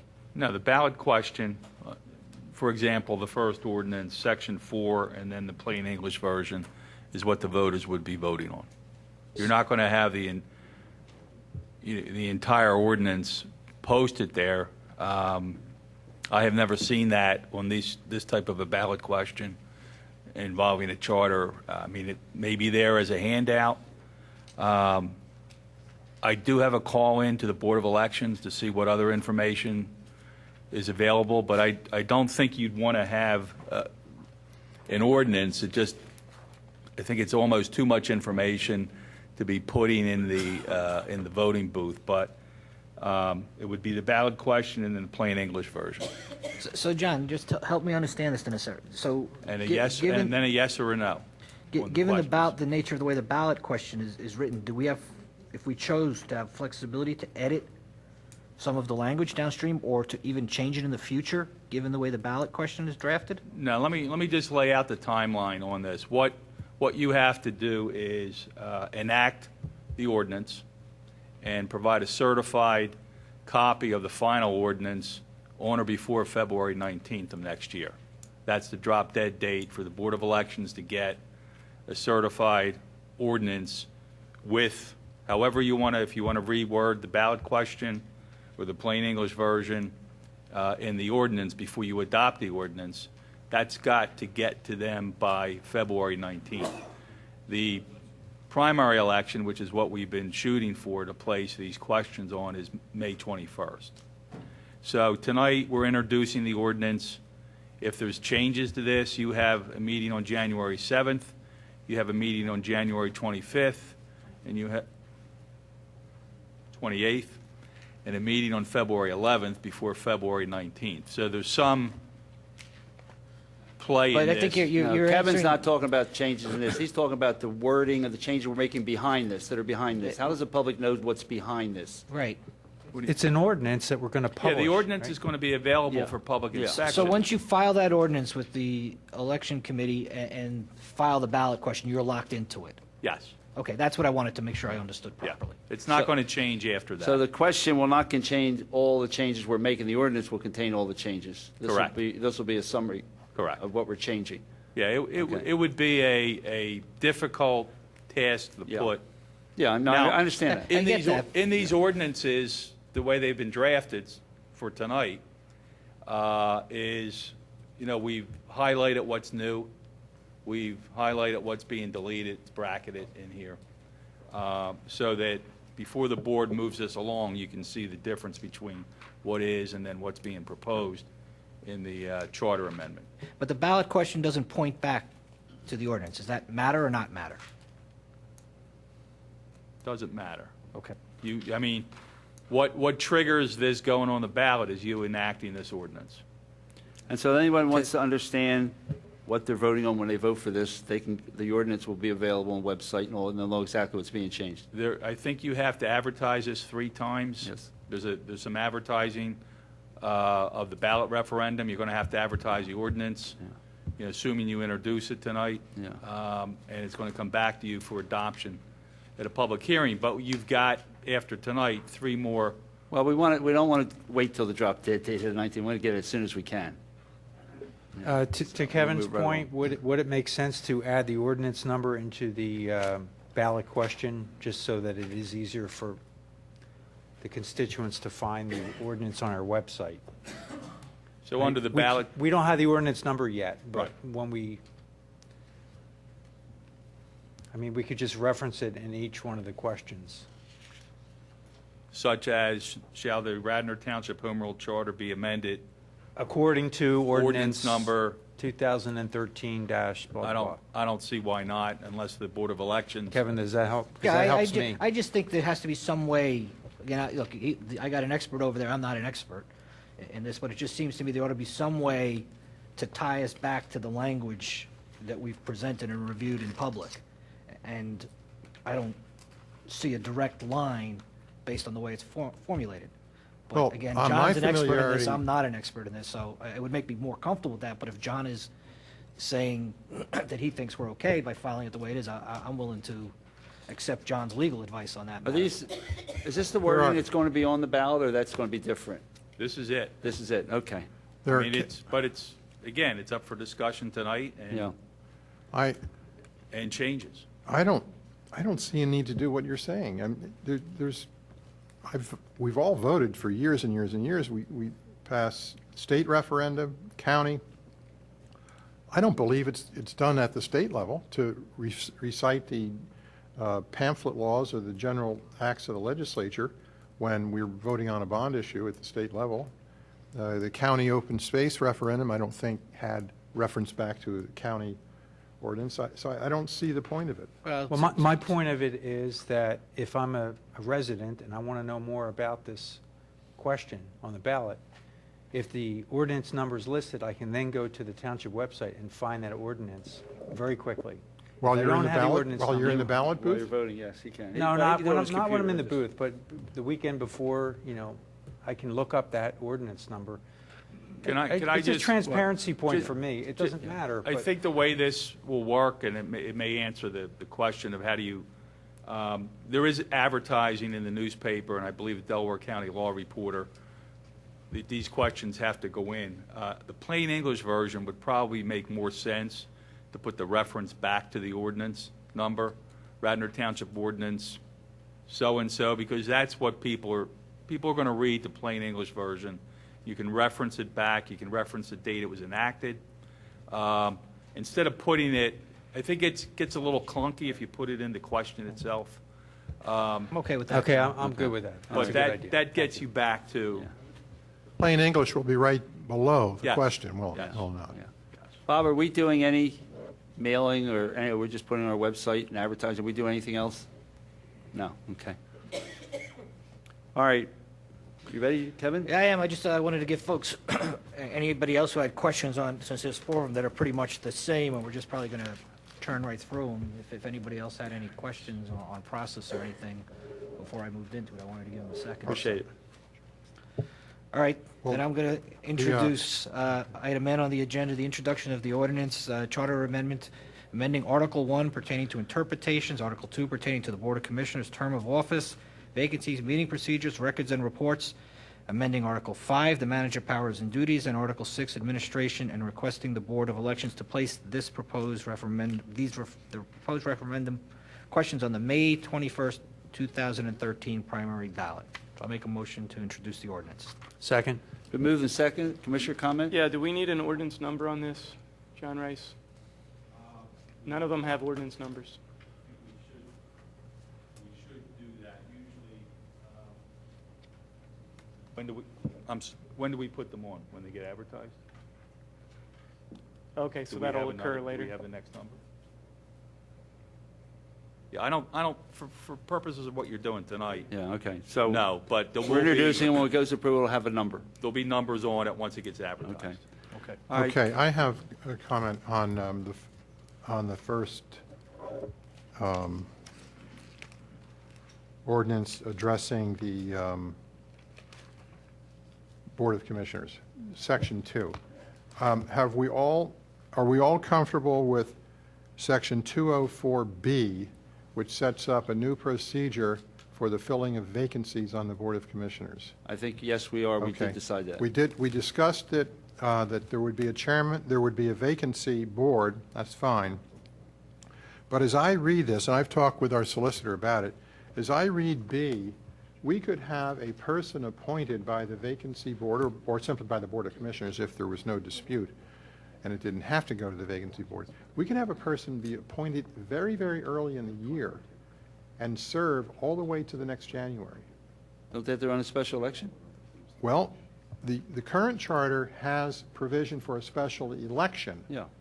but I'm not sure, have we ever had a special election to elect a commissioner Yes. to an open position? Sure. We have. Sure, ask John Diggle about it.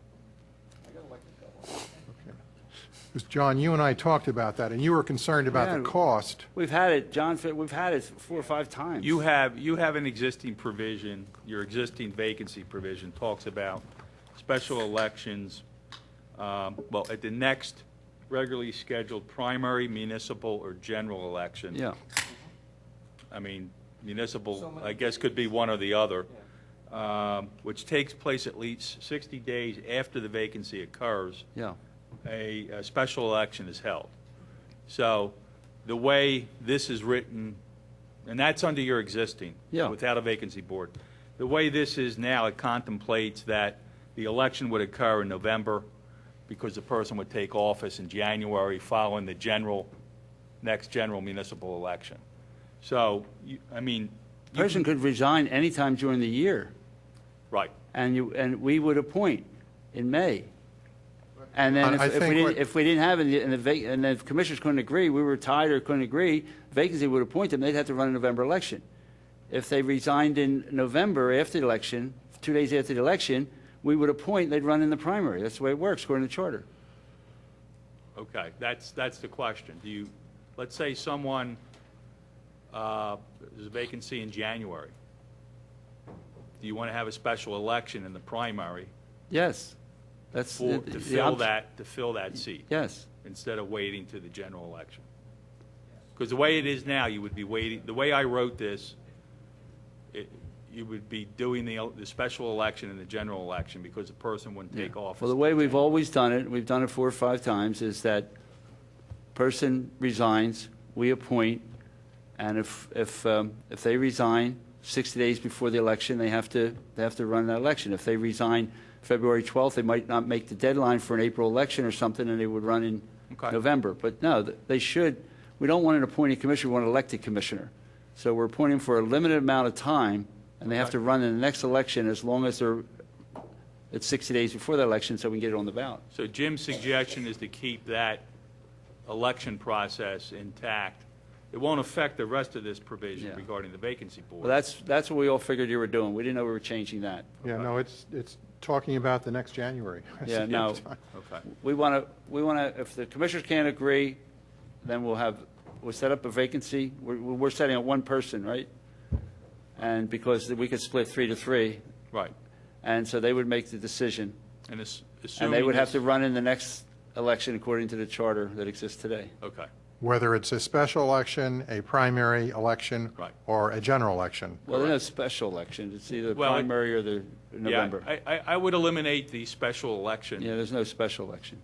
verbiage from this, but it would Yeah. either be the primary or the general. Whatever the next one is, provided 60 days has elapsed. Yes. That'll keep it the way it is. So I can make that change to 204B. Okay. And that would be striking the language until 7 p.m. of the first Monday of January following the next municipal election. Right. Well, the charter stays the same, so all you have to do is just set up the vacancy person. You don't have to say anything about the election because the charter's already, So we we're not would changing that, we're leaving that the same. Right. So I believe we would be striking the language all the way up until the sentence where it says if the board, if the board shall refuse, fail, neglect, or to be unable for any reason whatsoever, blah, blah, blah. You know, the point is that section B should only pertain to the setup of the Vacancy board. vacancy board. Right, so the whole first sentence comes out. That which whole, is what you said. the whole first sentence comes out and it basically begins with the B second. starts with if the board And we shall say refuse vacancy to- board, not vacancy person. It's only be one person, right, or could it be a board? Well, the vacancy board are the remaining commissioners Oh, okay. all right. and the one vacancy person. board chairman, Okay, all right. who essentially is the tiebreaker. Okay, got it, thanks. All right, Kevin, would you like to make a motion with that amended change? I would. John, would you like to second it? I'll second that. Okay, Commissioner comment, public comment, all those in favor? Aye, opposed? Passes 7-0. Thanks, Jim, for bringing that up. Yeah, thank you, Jim. The introduction, the next item is item O, the introduction of an ordinance, the charter amendment, amending Article 4 pertaining to the elected treasurer and requesting the Board of Elections place the proposed referendum questions on the May 21st, 2013 primary ballot. So I make a motion to introduce this ordinance. We want to change something people scream about. Second. Second. Raise your hand a second. Wait a minute. All right, Don, raise your hand. Second. Okay, what's your comment? Yeah, you were waiting for me, weren't you, on this one? I'm going to vote against this. I've expressed my views several times in public about the question of a need for the Office of the Treasurer in the Township. Office of the Treasurer goes back to 1976, to the first charter that we've had, and in my judgment, it was created then as a sinecure to satisfy certain elements of the majority party. Since 1976, we've had a succession of people serve in the office, none of whom had the academic qualifications that you would expect of a person who would audit the books of the township and report problems. We did have one example in all those years, and the incumbent, Mr. Osborne, did bring to the attention of the board, with the help of some dedicated citizens, some alleged wrongdoing by the then township manager. This goes back about 5 years. Other than that one example, I don't know in the 40 years that we have had this, it's not 40, it's 36 years that we've had this office, that there has been any significant contribution by the office to the well-being and the finances of the township. Certainly the treasurer does work in cooperation with the township finance manager, bookkeeping assistance, support, check writing, and so forth and so on. We have an opportunity, we could take the opportunity, instead of having this section, of codifying the Citizens Audit and Review Committee. Is that the right name? CARFAC. And putting that body, codify that body and creating it for the next 36 years as a part of the township charter. I think that would be much wiser because our CARFAC, we have people that are eminently qualified to oversee the books of the township, the finances, check on what's going on, and so forth. So that's what I would hope my majority colleagues would do in this case, not approve this, this motion for the enactment of this ordinance relative to the treasurer. Thank you. Any other commissioner comment? Public comment? Public comment? All those in favor? Aye. Opposed? Passes 6-1. Okay. Next item on the agenda is item P, the introduction of an ordinance charter amendment amending Article 7, Finances, pertaining to the submission of a comprehensive budget, budget form, and adoption procedures for the comprehensive budget, and requesting the Board of Elections to place the proposed referendum questions on the May 21st, 2013 primary ballot. So I make a motion to introduce this ordinance. Second. So we move to the second. Commissioner comment? Public comment? All those in favor? Aye. Opposed? Passes 7-0. Okay.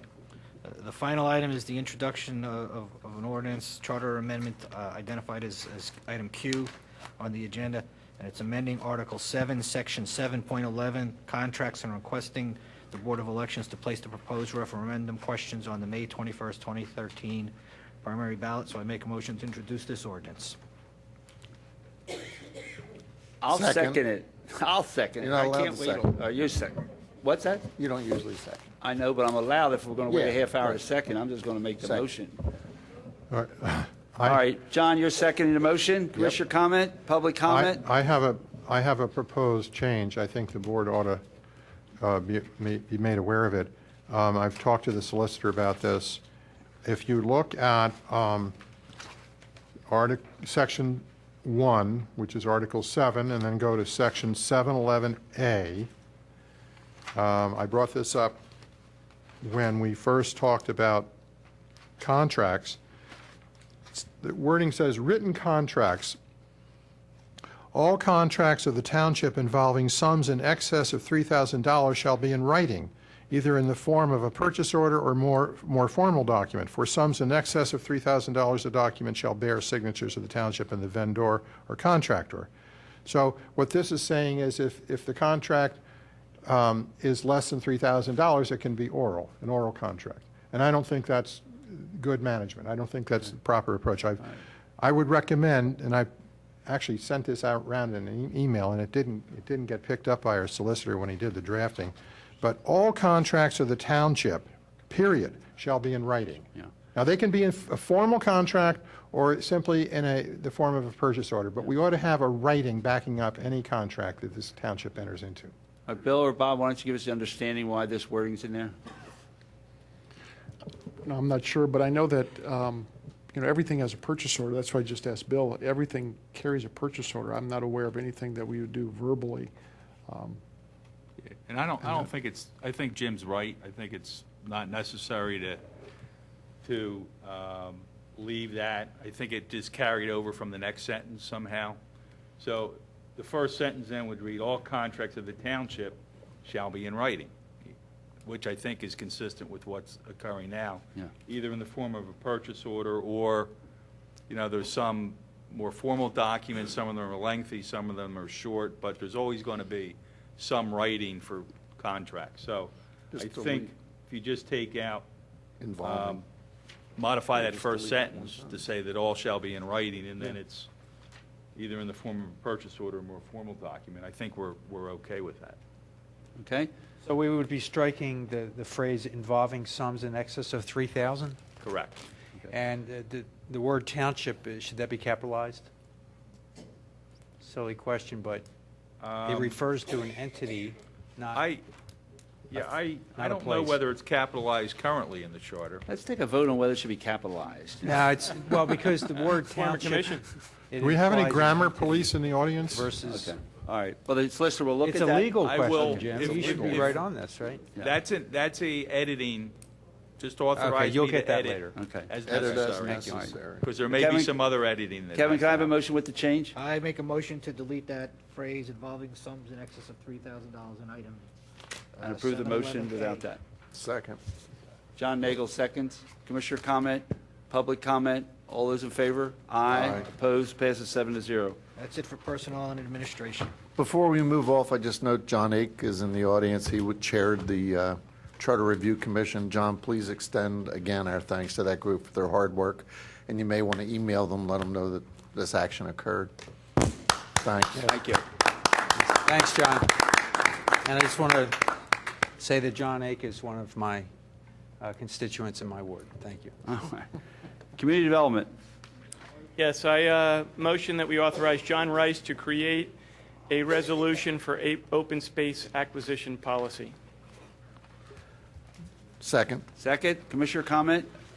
Is this document the policy, or is this just, because I think it's a very good document, there's just It's a couple of draft. things that I thought I would have phrased differently, and a thing that I think is missing. So I was trying to understand.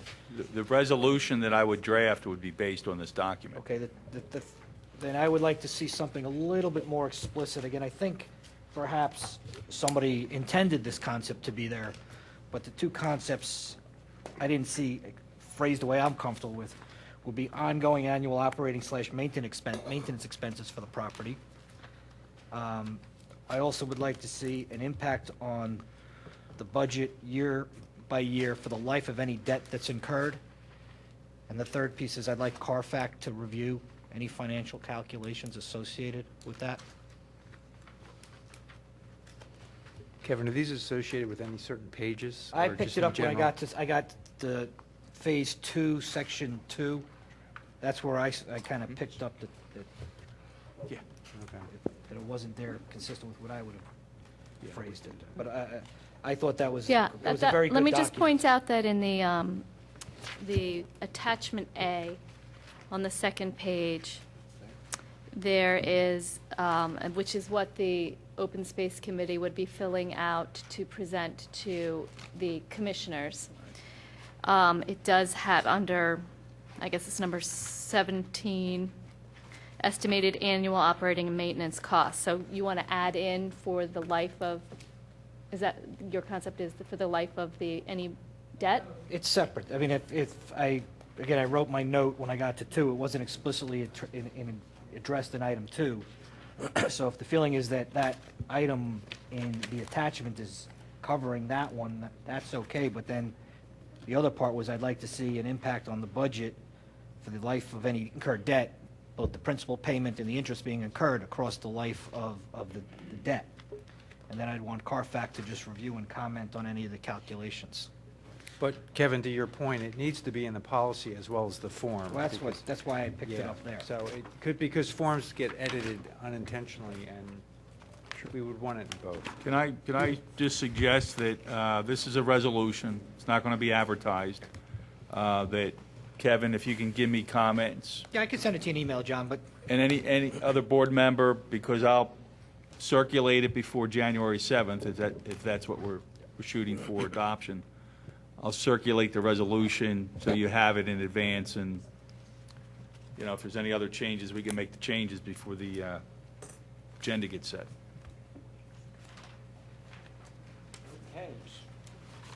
Any other commissioner Is there- comment? Yeah, I do. Elaine, I know you worked hard on this with your colleagues. Was there any discussion in your deliberations or research about secrecy and protecting the identity of the target properties up until a point when an agreement of sale was entered into, or a letter of intent? The process, as it's outlined in here, does not occur in public until there is an agreement. So this is an executive session. And actually, the way that our Open Space Committee works at this point is in executive when particular parcels are being discussed. And so the way that this policy envisions it, that would continue, and the recommendations and the worksheet would be handed off to the Board of Commissioners to be considered in executive. Okay, okay. I didn't see that in here, but that certainly makes good sense. And the agreement's subject to board approval in public. Once there's an agreement, that goes public, and the ordinance has to have a hearing and an approval in public and discussion. Other commissioner comment? Public comment? All those in favor? Aye. Opposed? Passes 7-0. The next item is an ordinance for outdoor dining. Kevin, would you just give us a brief overview of this? Yes, in front of you, we were planning on introducing the outdoor dining ordinance. This has been in front of you and in front of Planning Commission several times with recommendations going from this board back to the Planning Commission, made some changes back to you, which is in front of you now. This is something we've been working on for about a year to expand the outdoor dining throughout the township. Currently, it is just permitted by regulations within the WBOD. There are several other zoning districts that do not allow outdoor dining specifically, so this ordinance amendment would then go and free that up for all areas in all districts where there are currently permitted restaurant uses. Thanks. And I have two changes that I would like to make with it. I know it's last minute, but these are things that that I was not aware of until recently. So when I envisioned this in my support, I envisioned the trigger being the property line. But in my ward and in some other wards, there are split zone properties, and the way this ordinance treats the split zone property, the line that is the zoning difference becomes the trigger, and in my opinion, the line that becomes the trigger should be the property line. So, in some cases, this change would make it harder to have outdoor dining, but the application would be there's a residence in my ward where the zoning line goes right through the residential house, and this would push that trigger to the property line. There's another property in my ward where the zoning line goes through the parking lot, and this would push the trigger line back to the property line. So I have some changes that I think are consistent with, I know what I've always intended and what I think is the intent of others, and I asked Kevin to provide some language for those. So Kevin, would you outline those? These are to item 10 on page 4. You have some language that... Yes, in the spirit of that conversation, 10 would be amended to read, outdoor dining shall be permitted in the front, side, and rear yards. However, no outdoor dining area shall be established within 100 feet of the property line of a dwelling unit located completely or partially within a residential zoning district. Outdoor dining areas shall not be permitted at the rear or either side of a principal restaurant building when said building is immediately adjacent to an existing single-family or two-family residential use or residentially zoned district. For the purposes of this section, the term immediately adjacent shall not apply to single-family or two-family dwellings or residential districts separated by the restaurant use from a proposed road. Okay, so the changes that you read were, one, the insertion of the concept of the property line, and then you also struck the bracketed closest to a residential use, which resolves some uncertainty about the intent. I believe it's been the intent of everyone, certainly been my intent, is in these kinds of applications to push the outdoor dining to the front of the building where it's more suitable. So I move the introduction of 2012-05 with the two changes that Kevin Kachansky outlined. I'll second that. Kevin, I had two questions. I know this has been talked about a lot, but putting this for a vote on January 7th, right after the holidays when some of these businesses have, a lot of work going on may not be focused on that. Are you comfortable that this has gotten enough attention from the businesses who may be affected by this to put it that soon, or do you think it makes any sense to defer that to the second meeting in January, release where any business who is prioritizing on generating revenues for their business at this time of the year can look at this final version, after that? I think in its current format, it has been out there. Like I said, we've been working on this for about a year, there's been enough advertisement of this. However, with the changes that Commissioner Curley just introduced, this would have to be sent back to the Planning Commission, back to the County Planning Commission for review. So that would delay the process until being reintroduced back to you in probably the first February meeting. All right, so you sort of addressed my question if we accept Don's. Correct. So my introduction of it, is that inaccurate, John? Should it not be introduced? Should it be referred to the Planning Commission? Well, since we're going to make changes to it, just so that there's no procedural issues, it's got to go back to the two planning commissions for them. Weren't these two minor changes? Yeah. Well, Unfortunately, yes. since we're going to be sending it back anyway, I want to bring something up. I noticed in the Delaware County Planning Commission's comments, they made a suggestion that using an exterior heating system would not be problematic and would be, should be inserted into the statute. And I have to say I agree with that. Right now, as it's drafted, we have exterior heating systems prohibited. And the problem with that is that for a lot of the season, it's chilly. I mean, so you can have this set up and do the investment in setting up a nice outdoor seating area and not be able to use it. We could regulate it or, have a clause in there that says only after approval you could install these devices. But I have to say I agree with the county commission in an opinion that I think it would be beneficial to allow for the heating, those heating lamps that they use in restaurants, which many of our restaurants use now, who are obviously not covered under this. So I'm just putting that out. Kevin, you want to give us comment what you think about that? I think that the county comment does have some merit. Initially, we did look at expanding the season, which this ordinance contemplates from April, bringing it back to March, and then extending it from September all the way out to November. The initial thought from staff was that this was an accessory use, and by having those outdoor heaters, you extend that more from an accessory use into more of a principal use, a secondary principal use. But it ultimately comes down to a policy decision. If the board is comfortable with having these, there's ways of addressing this and approving it through the design review board where these applications will be going regardless. So those types of amenities to an outdoor dining area will be seen and looked at and scrutinized by the design review board. So ultimately it comes down to a policy decision as to whether or not this type of amenity is something that you want to see with the outdoor dining. Right. We've had 6 or 7 public meetings with the heaters was part of at least some of that meeting, correct? It was discussed in the public meetings. I believe that the prohibition of outdoor heaters was something that was part of the original draft when we introduced changes to the outdoor dining ordinance, and I don't recall having many comments, if any at all, on that specific issue. And if we wanted to accept Elaine's suggestion, what would have to happen tonight to facilitate that? I would need to get some direction from the board that provision be struck from the ordinance, and when we send it back to the Planning Commission, that would be something that would be shown as something that is removed from the draft language. Okay. And we would get their comment, and if there's some unforeseen reason that they feel strongly that shouldn't be in there, they would come back and recommend put it back in.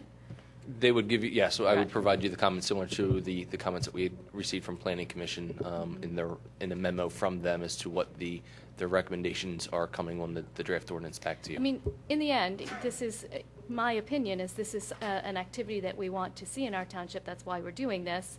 And I don't see any harm that it would outweigh the benefit of ensuring that this is going to be a successful use. And so, Kevin, you're saying it's not going to be automatic. You're going to have to go to design review board, and the placement of these are going to have to be approved, and you might not get placement, or the danger of the equipment might be a problem, and they don't get placement. I think from a safety standpoint, my code official would be looking at the types of units. I think the design review board would be looking at the style and the design of those and the general placement, but I don't know that there would be a mechanism to prohibit a specific restaurant, maybe more from the type of outdoor heater unit that they would be looking at. Yeah, but since these things are essentially mobile, how would you envision design review board? Would they sit there and say you can only place it at this slot? What if they want to put it on the left side of the table tonight and the right side tomorrow night? I don't think the design review board would get into that detail as the exact location on any given night. More the design and the look of the outdoor heater, the type of fuel that it could be burning, and the general placement to make sure that there's no egress and accessibility issues. So you have no problem with it in and of itself? No, I do not. Okay, and if we accepted the change, would it delay the proceedings, or would you would make that change in the draft that went to planning? Sure. Would have those changes. The same changes that I would be making that you introduced. So it's not going to delay it would not what we delay. do. Correct. Yeah, we won't do that. Well, I'm in favor of deleting it. It's sub-item 12 on article, or section 115.3A12. Page 5. Top. Okay. All right, well, is there unanimous consent Yeah, to I'd support doing that also. to delete it? Yeah. So very well, then add that to the three changes that I've recommended. Is there any other commissioner comment? I have one question on the parking. This is for somebody that knows how parking rules and regulations work a lot better than I do. Don, or maybe it's for John Rice. Sub-item 7, parking. It says, in addition to the parking requirements for the principal restaurant use, I'm on page 4 now, outdoor dining shall provide additional parking in accordance with the following: 1 to 12 outdoor seats, none. 13 to 24 seats, 1 space per 4 seats. After the first 12 seats, 25 to 50, and so forth and so on. So does that put a burden on the restaurant owner by, if the people that normally would be dining inside move to the outside of the building, should there be still, and those tables inside the building are empty, Maybe. should you impose additional parking on them as a result? Jim, do you mind if because I think it's a policy question that we addressed, specifically that question, and the way that, from a policy perspective, we addressed it was that there would be sort of a graduated system of requirements. So the 1 to 12, there's no additional parking burden. The 13 to 24, there's a modified burden, which is less than what you would have to park if you were parking an indoor seat, to reflect the reasoning that you had, that all of the outdoor seating is not new seating. Some of it is just the transfer seating. And then at 25 to 50, it goes back to the full threshold. So the spirit of what you said is addressed in the 1 to 24 additional seats, and then the extra burden that concerns you would only apply in the 25 to 50. So in my opinion, it's a compromise that listens to your point, but also is sensitive to the problem with parking. That's well stated. Thank you. Any other commissioner comment? Public comment?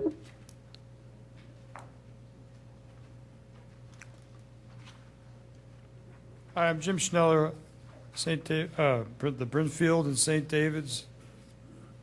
Merry Christmas, Radnor Township. Same to you. I had some comments on this ordinance, and I'll be brief.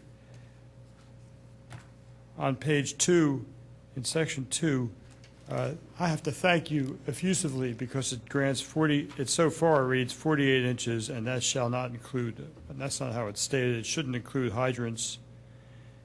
I'd comment, though, that in some situations that might not be necessary, but it certainly is welcome in downtown Wayne.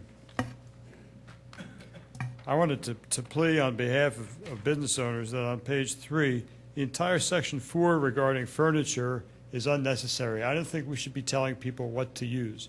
If they use something that's going to fall apart, they're going to find out quickly. And their insurance needs are going to tell them not to use wicker or, pillows. On page 4, section 5A, I would like to ask you, and everything I'm saying here, everything I'm saying here, starting in the last comment, has been mentioned or by Planning Commission members or commented on at Planning Commission meetings by people other than me.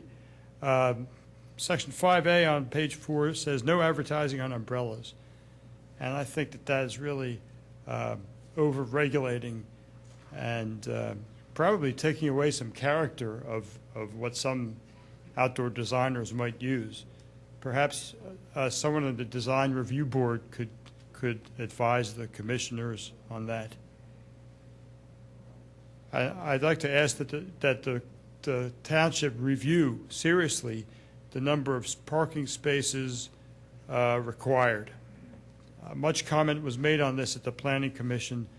Not much budging was made, but to have up to 12 seats and no parking spaces almost anywhere in our commercial districts, and the same proportion from 13 to 24 with one space per 4 seats, we know how many people drive by themselves or twos, and I don't think there'll be carpooling, and we're also assisting the designated driver system. If we would modify these a little bit. In section 8 on page 4, limiting the number of outdoor dining seats to a maximum of 25% of the total number of indoor seats makes no sense. Somebody might be out there with a huge potential to add 50% business in any given month, and they shouldn't be restricted. The second sentence, of course, I don't disagree with, that 50 outdoor maximum could be provided, although that could be greater. And a very important point, I believe, is in section 10 on page 4 that these are, once again, the particular specifics that the township is applying to business owners. In the section that Mr. Curley had just proposed amendment to, I believe that in the second half of that, in the fourth line, there should be some kind of exemption when said building is immediately adjacent to an existing single-family detached residential use or residentially zoned district or school or daycare or church. I think those three should be added. Does any commissioner have a comment on that last comment? No, but it's going back to the Planning Commission. You can discuss it with them. I appreciate your attention to this because it is great that it's going back. Thank you. Thank you. Don, with regard to his one comment about advertising on umbrellas, wasn't that at some point taken out of the proposed ordinance? I don't remember. Yeah. Kevin, do you remember? No, that was something that was a policy as part of the original WBOD regulations and something that we proposed to carry forward. I think the thought process behind it originally was just to stop the proliferation, exaggerating, yes, thank you, the amount of signage in downtown Wayne and carrying that forward. Limiting the amount of signage that a business can have is something that the zoning ordinance really regulates. And okay. I think that's applying the wrong rule to the situation. I kind of think that having advertising on umbrellas would be okay, would add to the cachet of the area. Well, I think it's going to do the opposite, Jim. I suspect that what you're going to get is a lot of beer advertisements made out of cheap plastic. So my sense is it should stay this way. Anybody else? No, I agree with Jim. I think when you go to coastal towns like Southern California and even Florida, and go to these places that have the outdoor dining and umbrellas, they always have advertising. It's because they're grandfathered in. Well, Florida grandfathering makes sense, Bill. They've been there for years. Well, whether they're grandfathered in or not isn't the point. Doesn't it add to the atmosphere? Well, I don't know what's going to be on the umbrella, so I don't want people complaining to you about it, Jim, if they don't like what's on the umbrella. So I'm trying to save you some aggravation. All right, Don, you want to make a motion approving this with the changes? I did. With the changes made? Yeah, we're in public comment. Yeah, well, no, I want to get a new motion on the floor. You can still I comment did on put the it. motion on the floor, and it With was the seconded. changes? No, Yes. with the changes. Very well, I'll You do didn't it have again. Jim's changes. I'll motion that we, motion that we refer the ordinance to Planning Commission with the two changes to item 10 on page 4 and the Deletion? deletion of the prohibition on heaters. All right. Second? I'll second it, and I'll move to amend it by making a deletion of the prohibition against advertising on umbrellas, which is sub-item 5A in section 115.3. So second to Jim's amendment? Second. I'll second that. All right, so I'm against that All right. motion. Well, I understand that. Summer Palace in Beijing, I'm walking down the middle, incredible landscape, thousands of years old, and there's a Coca-Cola umbrella stuck right in the middle of this place. And it just makes no sense. USA. No, you know what, advertising's good in some places, but you get overload. So All right. I think it would be a good idea to not go through with this. All right, all those in favor, well, public comment on the amendment on the umbrellas? Okay, all those in favor of the amendment, say aye. Aye. Opposed? Opposed. Okay. Public comment on the general motion. Boy, he's a good parliamentarian. Thank you, Commissioner Spengler.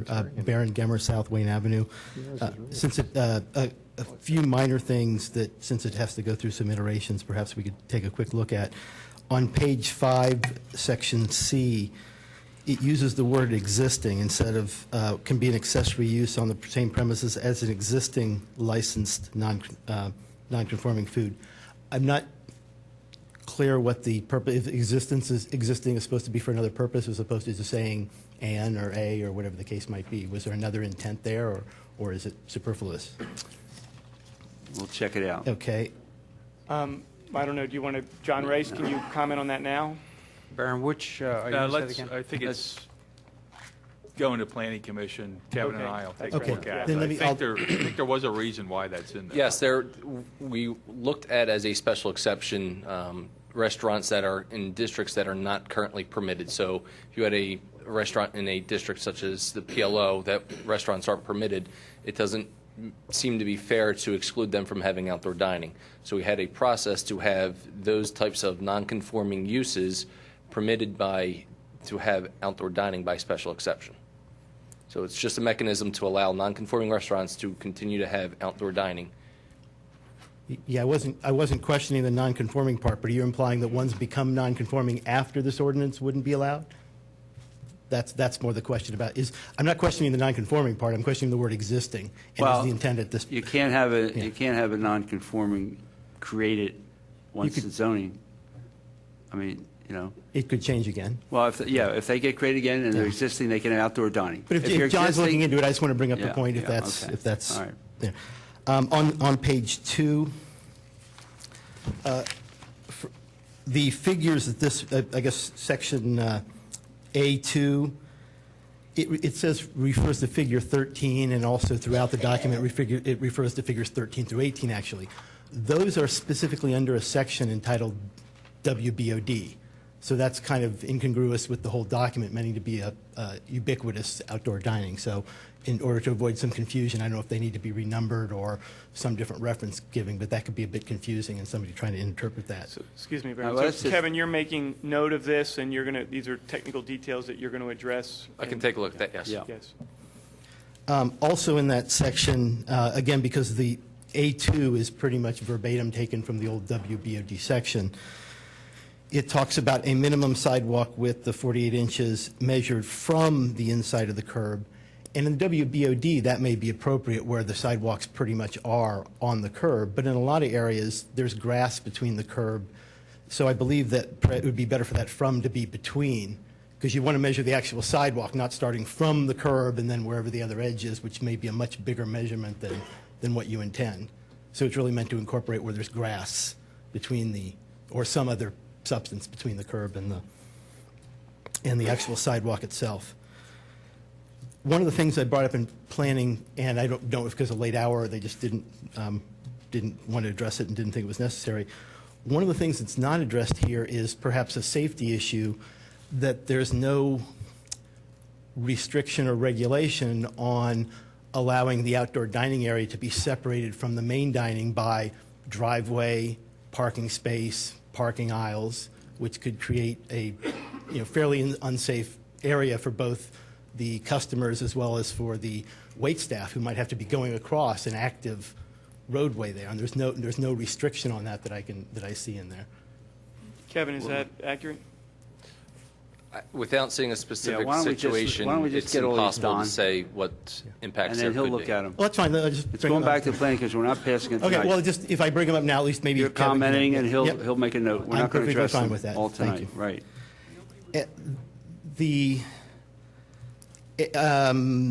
And I will save other comments for planning. The other one, without seeing, I think I saw an early draft of Don's suggested changes. One of the things that the Planning Commission did discuss, which is the difference between the ability to put a dining area in, which was the 100 feet, or what I call like the existence clause, versus the placement clause, which is where it has to be relative to the building. They purposely did make those separate, and the 100 feet, they wanted it to be a residentially zoned district because they didn't want to be unfair to someone that might have an unbuilt residential lot. And if I'm hearing the new wording correctly, where it's a single family or two-family detached dwelling, that would allow the outdoor dining to be right next to them, even though they would be able to build on that later. So I want you to consider that. I'll bring that up again in planning. But they originally, they discussed that and wanted that to be residentially zoned district, whereas the placement then talked about different buildings and the immediately adjacent and things like that. So I will leave my comments at that. Wait for Thank planning. you. Thank you. Any other public comment? All those in favor? Aye. Opposed? Passes 7-0. The next item is the introduction of an ordinance amending our shade tree ordinance. So we want some information on this, Kevin, some background. Yes, back in the spring, the board had authorized some changes to the shade tree ordinance. We had worked on that. You had authorized it to be sent to the various boards and committees. It has gone through some comments, and staff has been working on making changes to that document, which is in front of you tonight for your consideration. Okay, thanks. Thank you to all those who worked on this. And certainly the concept of this is something that I support. In my opinion, this particular version is too burdensome on property owners. So I have 4 or 5 particulars. One, there's the increase in the heritage tree from 36, or the decrease from 36 to 30, is going to be very significant for people who have trees of 30 inches or more. The expansion of township authority on public property on page 7. I'm not sure. Some of these things are new burdens and are agreeable, but some of them are new burdens that I think are too extreme. I'm not sure about the extent of what this does for requiring an arborist to do work on private property. It's a significant expansion of the replacement requirement that can cost an individual homeowner. You could easily envision a very realistic scenario that this adds, $6,000 to $10,000 to $12,000 to what homeowners would call routine tree work. I also think it's a mistake for us to do escrows on private property. I think the escrow for saldo and the escrow for street trees is prudent. But to me, it's a mistake for us to do escrow or to require escrows for trees on private property. There's some language about contact with street trees that I'm not sure about, particularly ice. This is on page 14, and coming in contact with roots. I don't know how you can, if you own a property, I'm not sure how you can not come in contact with the roots. And then I also think the fines are a bit extreme because many of the violations are simply homeowners not aware of this, and some of these fines can be very extreme.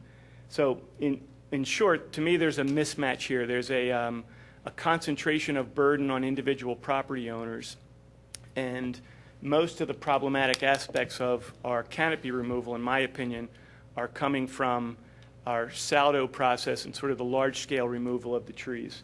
So my opinion, and this is what I'm presenting to the board for discussion, is that we should ask staff to rewrite this with a sort of a two-tiered approach that treats individual property owners differently than those in the Saldo process and relieves some of the burden that this particular document would put on individual property owners. I'd like to comment. First of all, I'm thrilled with the product that has come out of this process, and I just wanted to give a brief background that this is this started way before last spring. This is about a 2-year project, and the changes in this statute have come out of Shade Tree Commission. I mean, the genesis was, frustration with some of the things that were missing from our statute. We've had a certified and a professional arborist contribute his opinion, and a lot of the changes, the technical changes in here are from that. We've had it go through our boards, we've had it go through our committees, and we've had our nonprofit organizations weigh in on this. So I couldn't be happier with the product that we have ended up with. It is very hard, because it's been 2 years of changes, it's hard to track what the major changes are in this, because red lines were lost six versions ago. So I just wanted to take a few minutes, less than a few minutes, and briefly go through some of the changes from the statute that we have right now that I think are significant.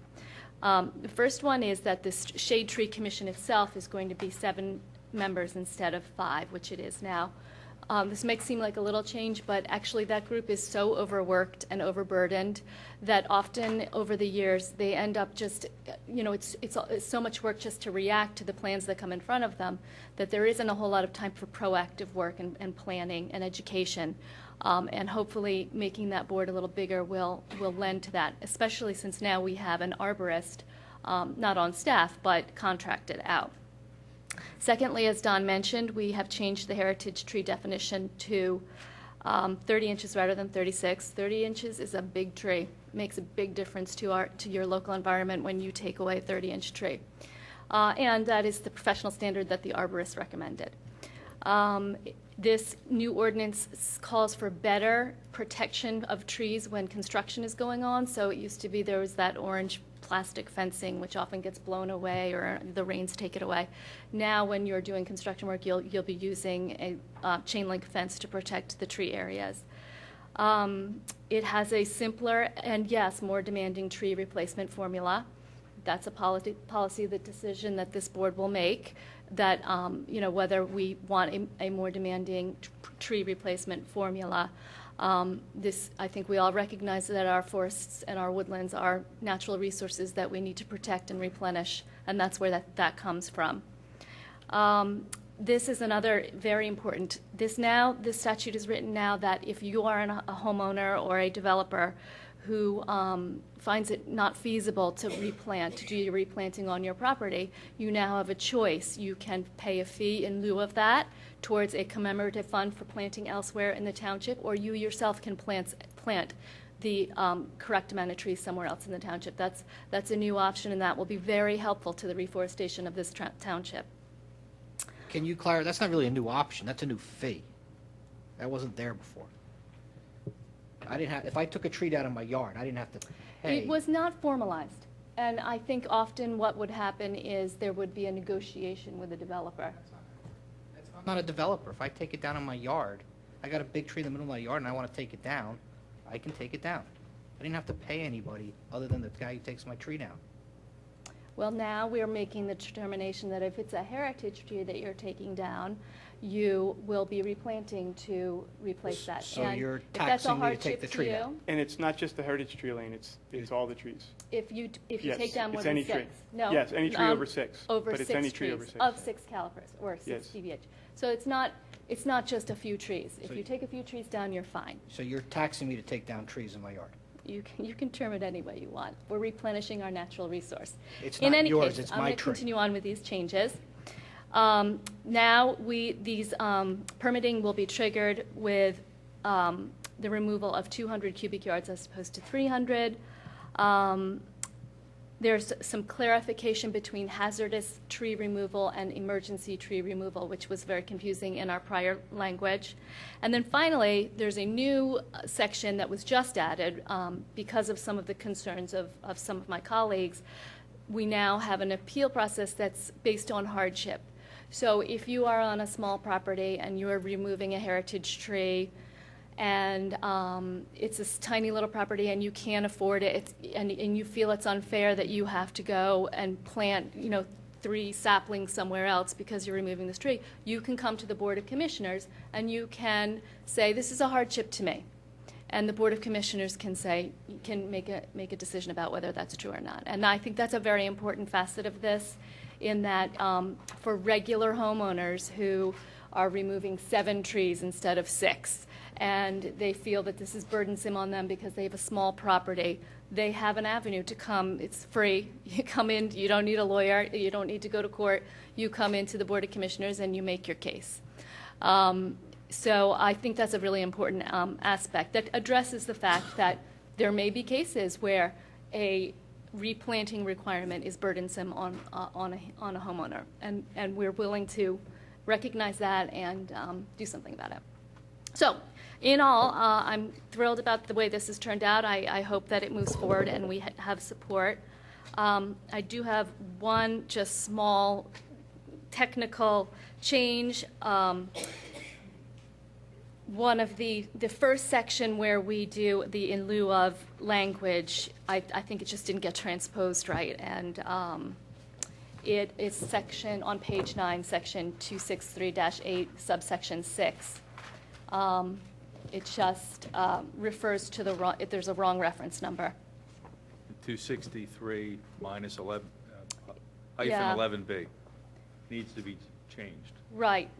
It's actually, to be consistent with all of the other in lieu of languages, it should read differently. It's just, I think it's just a typo, basically.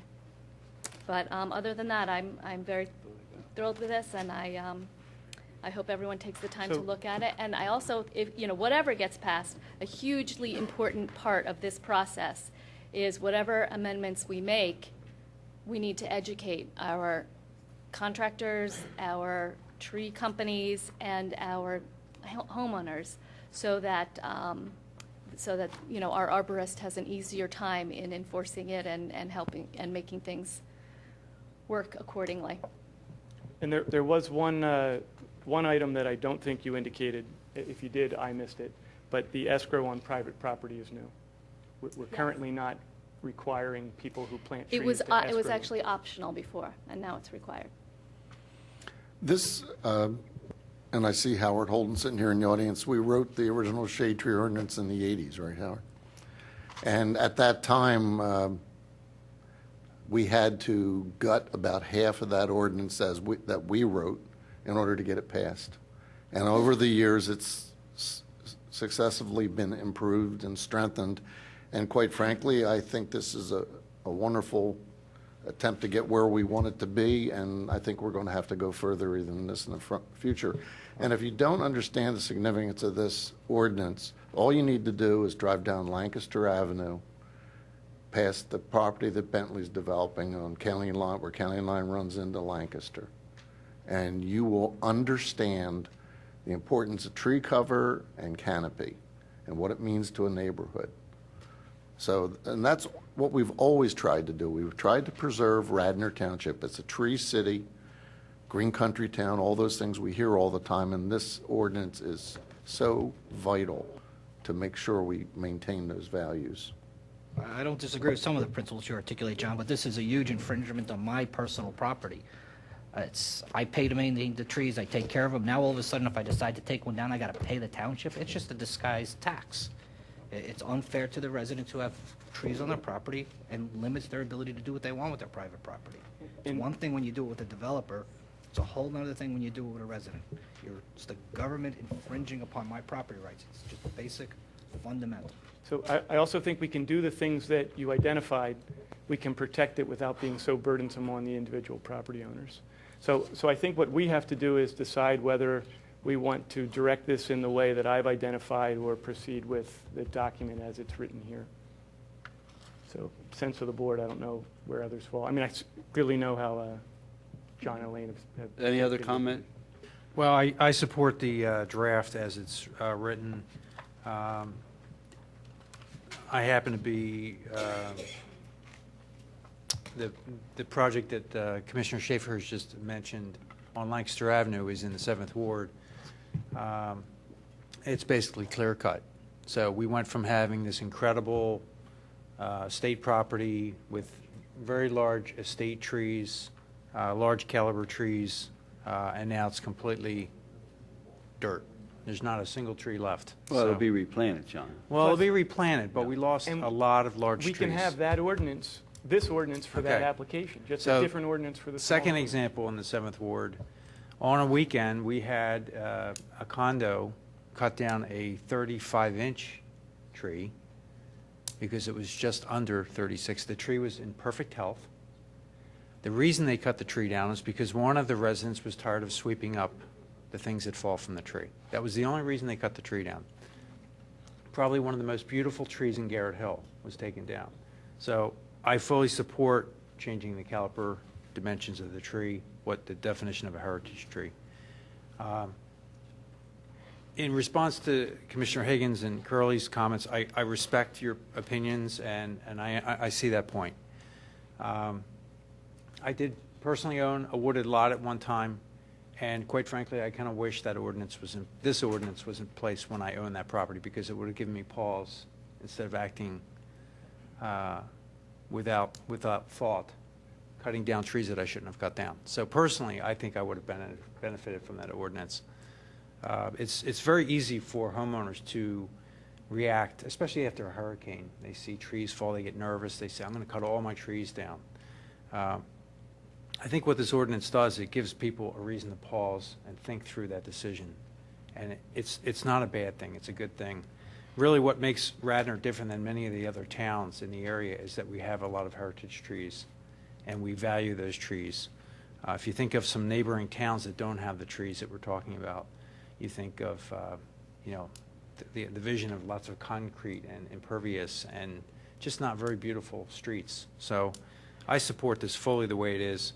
I think the residents of this town also live here, move here, and want to continue to live here because of the beauty of the town.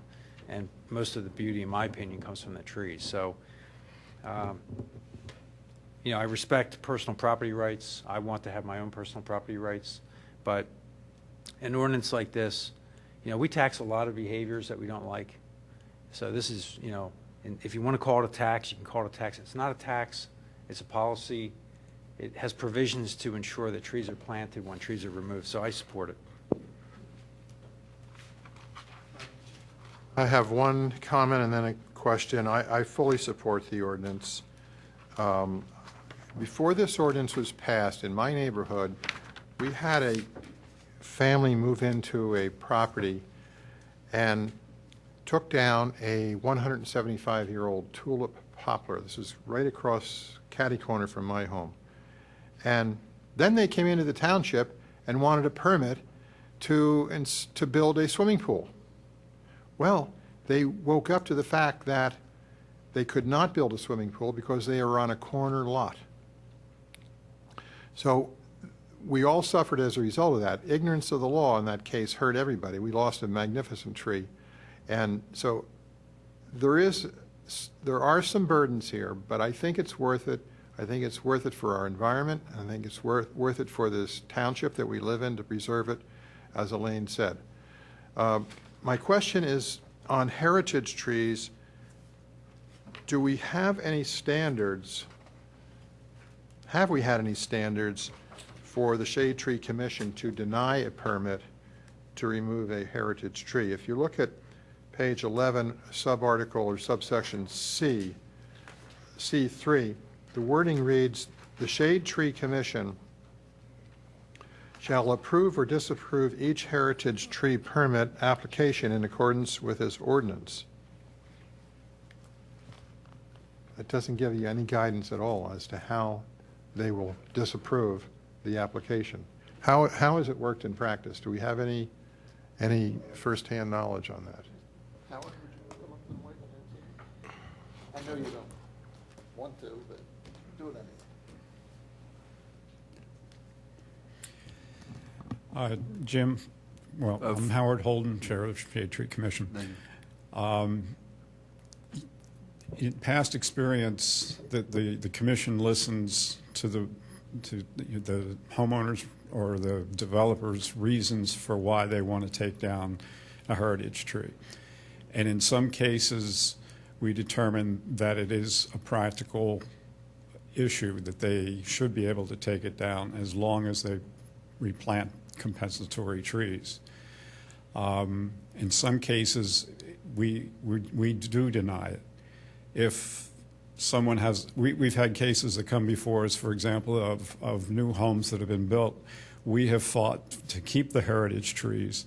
The homeowner comes in and says, I want to take them down because it's blocking the view of my brand new house. Those kinds of things we deny. So, yes, it's the common sense of the Shade Tree Commission. Have we had any experience of when you make a denial, and it's not a denial because the tree is diseased or because it's unsafe, what happens? Have the homeowners gone ahead and cut the tree down anyway? And if so, what have we done? For the most part, I think the developers and homeowners respect the decisions. Yes, there have been cases where we've denied it. You're back 2 years later, and it's down. There's a case right here in Radnor that I just observed today in which that happened. But it's better than not having any controls at all. So I guess we'll leave this part of the ordinance subjective and undefined. Any other commissioner comment? Thank you, Howard. Appreciate it. Appreciate I mean, your service. well, how's it going to go? It's going to go 5-2 to me. the way Okay, it looks so like. then I just have questions then about this one. Yeah, so, pardon me a moment. So are we sure that we're going to be able to staff this with 3 people who have sufficient backgrounds? So that's, maybe directed at Howard in particular.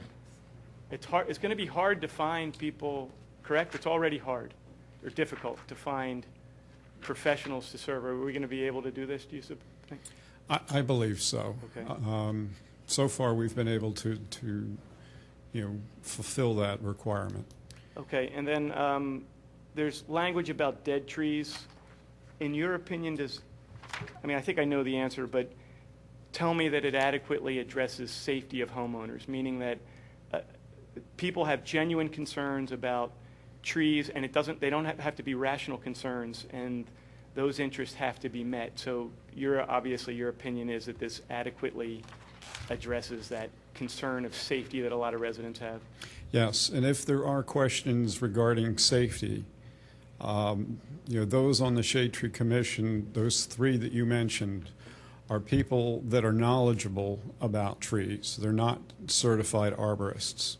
And if we get into an issue where a homeowner brings up a case where they are very concerned about the safety of a particular tree, that is why we have advocated to have a certified professional arborist step in and take a look at it, because they're the risk managers. They go to school to learn the risk factor to trees. It's also the reason why the Chanticleer Foundation contributed the $20,000, $15,000 of which are to go to support the hiring of that consulting arborist. Okay, and then for street tree permit, my understanding is that no one can work on a street tree except the township and the authorities. Correct. So why is it that we have to have a permit issued? This reads like we issue permits to people to work on trees that are in a street tree that's in their right of way. At least that's the way I read it.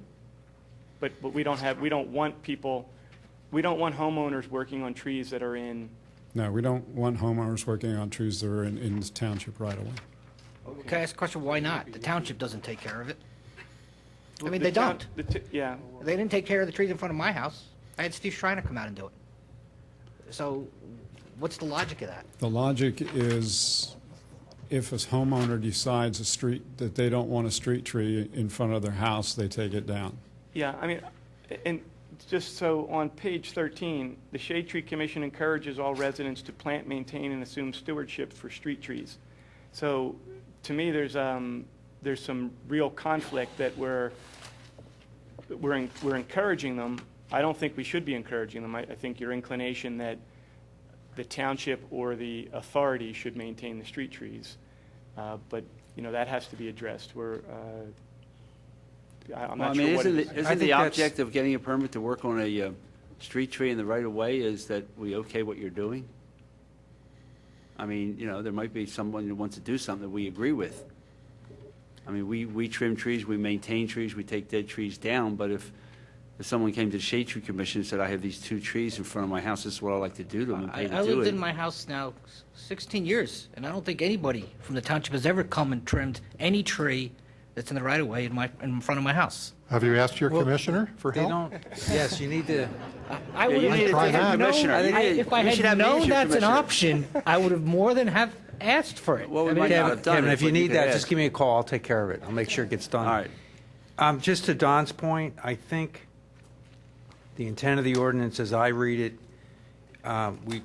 we want to absolutely discourage homeowners from cutting down street trees. Right. But if the homeowner is willing to help maintain that tree in some fashion, we allow that. We just don't want them to cut them down. So if they want to water those trees in a drought, that's a good thing. We want them to do that. We're not prohibiting them from caring for the trees. We're prohibiting them from cutting them down. Yeah, But you got to, Steve, what? you don't want people planting trees in right-of-ways. I mean, people should, the right-of-way has Yes, a we utility do. function. Yes, we do. No, we want the township to plant them in the right-of-way. Well, I've got gonna, Windermere Avenue. The township tree died. He went out and planted a beautiful tree there. I don't object to that. Howard, do you have an opinion on that? Yeah, I think that as long as one of the other issues of planting in right-of-ways is right-of-ways often also carry utility lines. And if a homeowner goes and plants a tulip tree under an electric supply line that's 20 feet off the ground, then we've created a problem for the township.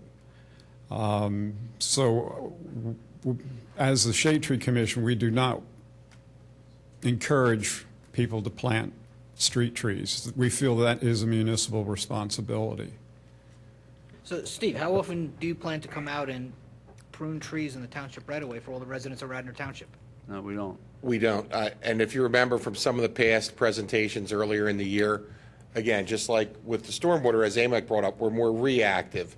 So when we get a call from a homeowner about a tree that is in the right-of-way, we will go out and make an assessment. And we now have the certified independent arborist. So now the arborist we use does not have skin in the game as far as taking the tree down. They're independent. They are the risk manager, as Howard said. And we actually the past few weeks have been very busy doing just that, addressing trees in the right-of-way that the residents have brought to our attention. But a lot of the trees that we planted, I mean, I ride by and, on Pembroke, the 4 cherry trees, you went out and trimmed them.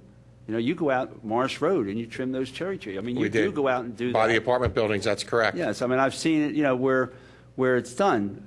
But the thing is that the maintenance of the street tree and taking down a street tree is a township responsibility. If someone has a problem with it, they can call the township. And if we can afford to do it, we'll do it. If we can't afford to do it, we won't do it.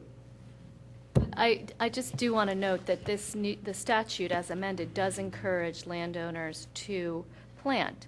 And it does call out that careful attention should be given to encouraging proper planting, especially under wires. And it even says, as to location, it is advisable to consult Shade Tree Commission for appropriate locations for the new street trees. So there is encouragement in the statute. I mean, I'm just not, from a safety perspective, I don't think that's prudent. I don't think it's prudent to have people working in utility areas. So I'll leave that. Well, subject to the fee. Yeah. The fact is, we got many of the streets, we won't get to all of them, but if a resident comes in and wants to plant a tree on Hermitage Drive in his front yard in the right of way. I just think the township should plant it then, not the resident. What's that? No, well, the township doesn't have the money to do all we'll that. move on then. So, all right, let's call the question. I got a couple more things, Bill, sorry. On page 9, when it talks about, and throughout, when it talks about how much will be paid, I couldn't follow along to how much that fee would be. So if you decide you can't plant, how much is the fee that you have to pay to the township? We'll address it to staff. I am. I'm asking him now. Do you know, John? I couldn't follow it 263.11B, but then 263.11B didn't specify the amount. That's actually the section that I called out earlier. That's a wrong reference. That's why it's confusing. Okay. Yeah, 263.11B was throughout the ordinance. It should be 263.10. No, I'm sorry. 264.4. Right, it goes back to the tree replacement formula. Right. And So that is the formula for the tree replacement throughout. So where is 264.4? I don't. It's the definition section. Mine only goes to 263.4. On page 4, 263.4. Don. It's a reference back to 263.4. the tree replacement formula. So how much does it cost to replant a tree? If you can't plant it and you have to pay the township, how much do you have to pay? Well, depending on how many DBH you're planting, right? Well, I want the per tree cost. I couldn't determine the per tree cost. You're not going to know what it is sitting here tonight. You're going to have to get a DBH replacement cost, and then whatever a normal tree replacement, if it's a 3-inch caliper tree, could be anywhere from $300 to $500. So are we not setting that in this? When will the homeowners know how much it costs them to plant a tree or to pay the township in lieu of planting a tree? When there's an estimate of what the DBH replacement costs are. Someone has to establish an estimate, either the property owner with a landscaper's quote. So we're replacing the tree on a DBH per DPH basis? So that would be far in excess of the 6. You could easily, no, okay. No, we're not doing it in a DBH. It would be per this numeric replacement. Well, on So it heritage needs to be specified on a unit basis, correct? When I read that, I assumed it would be a case-by-case basis what the market was for a 2.5-inch tree each. You know, if you have to replant 3 under the formula, then whatever three trees at the minimum of 2 to 2.5 DBH So we're is. not going to set the amount. We could do that. We could, in our fee schedule. I think it should be a fee schedule. I mean, that could be in our Okay. fee schedule, and we could change it every year All right, if very we good. want to do that. I think Would be easy enough to do. Fee schedule's probably better. staff can come up with that number to come back to the board with. But you would expect it to be something on the order of $300 to $500 per tree? Yes, the solicitor was right. Now, we have 2 sources. We can go back to some of our past escrows for the recent subdivision land development that's come in, and we have the big tree project, which we can check those prices also. Okay, and then this language of you can't pour salt around the base of a tree, is that going to be problematic from the perspective of icing your sidewalk? Because all these street trees are going to be up against the sidewalk. They can't help but be covered in salt. So do you think that language is problematic? Does anyone else think it's problematic? No? Okay. You don't want to waste the salt. Just keep it on the sidewalk. And then how much does it cost to escrow $300 for a tree, or escrow the cost of a tree? Do we know that? I'd have to Meaning get that for you. If the homeowner has to escrow the replacement cost of the tree, how much do they have to escrow? It would be if they had to replace 5 trees and we've determined it's $400 a tree, their escrow would be $2,000. And I see the purpose for this because in the past we really didn't have any mechanism other than a homeowner agreeing to do so. And then when we went back, we really didn't have much leverage. This would be specific leverage in that. And so would this escrow work where they would write the township a check for $2,000 and then we would just hold that for the period of probably 5 years or so? No, it would be until the trees were planted, and then that would be released. And then they would call the township and say, I've planted my 5 trees, that the species that were required, please come and inspect. When our inspector went out and confirmed that they were planted and planted properly, the escrow, they would, just like anybody else, would make the escrow request for the release, and we would release the money. But Elaine, that's different than your expectation, correct? Wasn't the escrow intended to be part of the life cycle of the tree, so that if the tree died after planting? That's my understanding of it. No, you can't. No? Okay. All right, I'd like to call a question. Public comment?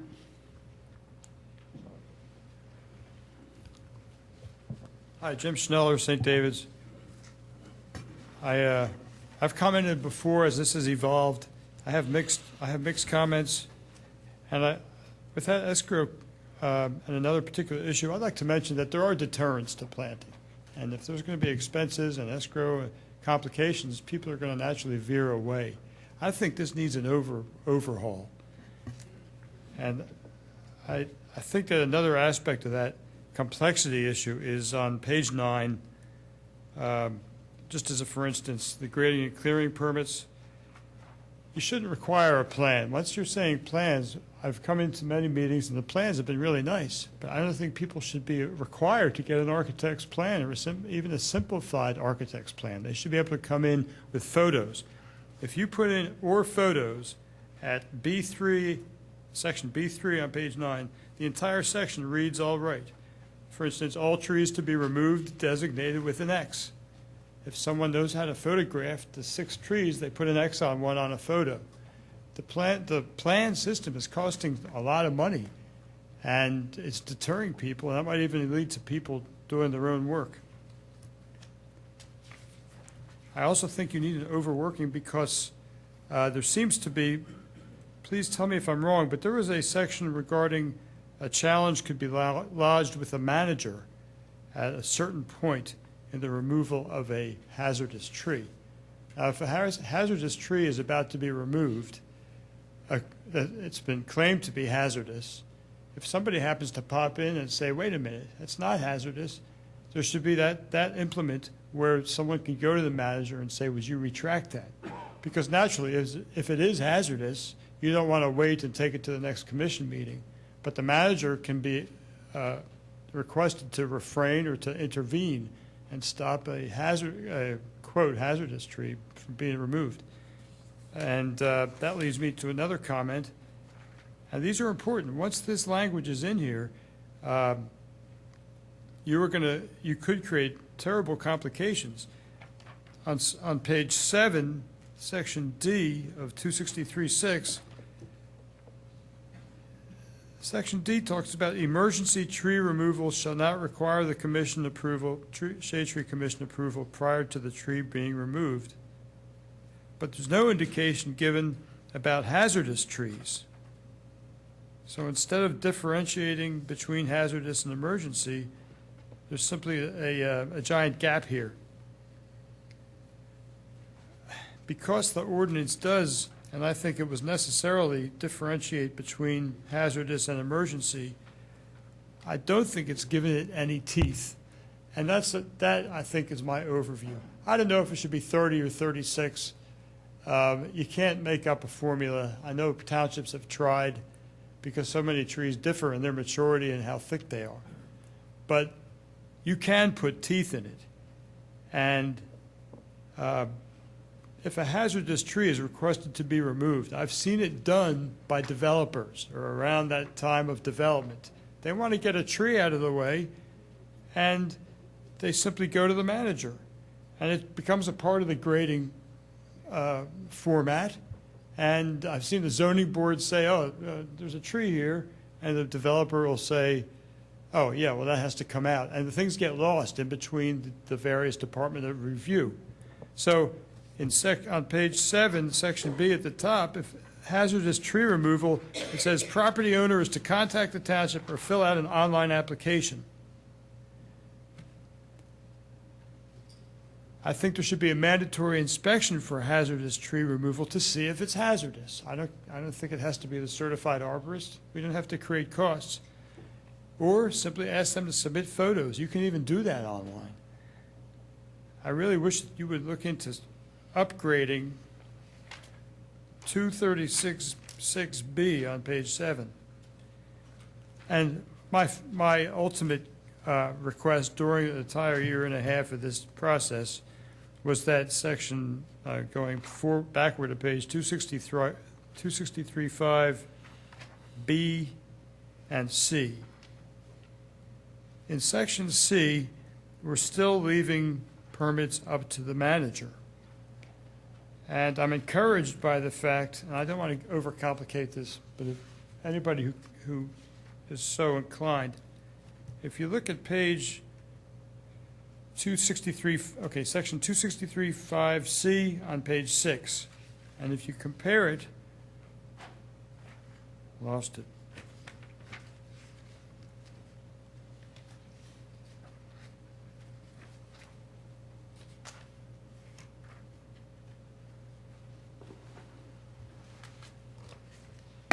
All right, Jim, we got to move along.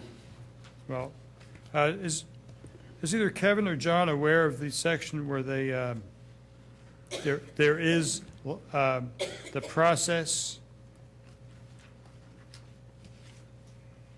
Well, this is the introduction. You can come back for final approval when you find Will that. this be advertised? Yep. Okay, so I'd like to close with one final comment. Also, I'm very concerned about the fact that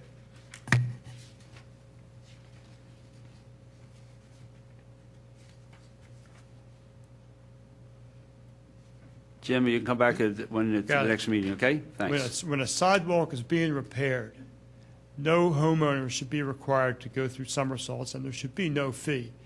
If it shouldn't take a clearing permit, it should barely take a call to the township.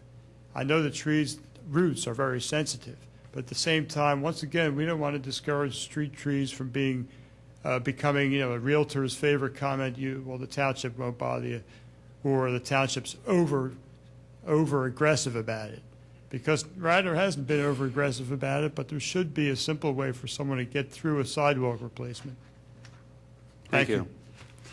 Thank you. Any other public comment? All right, can I have a motion? I would like to move that we introduce this ordinance. What is the number?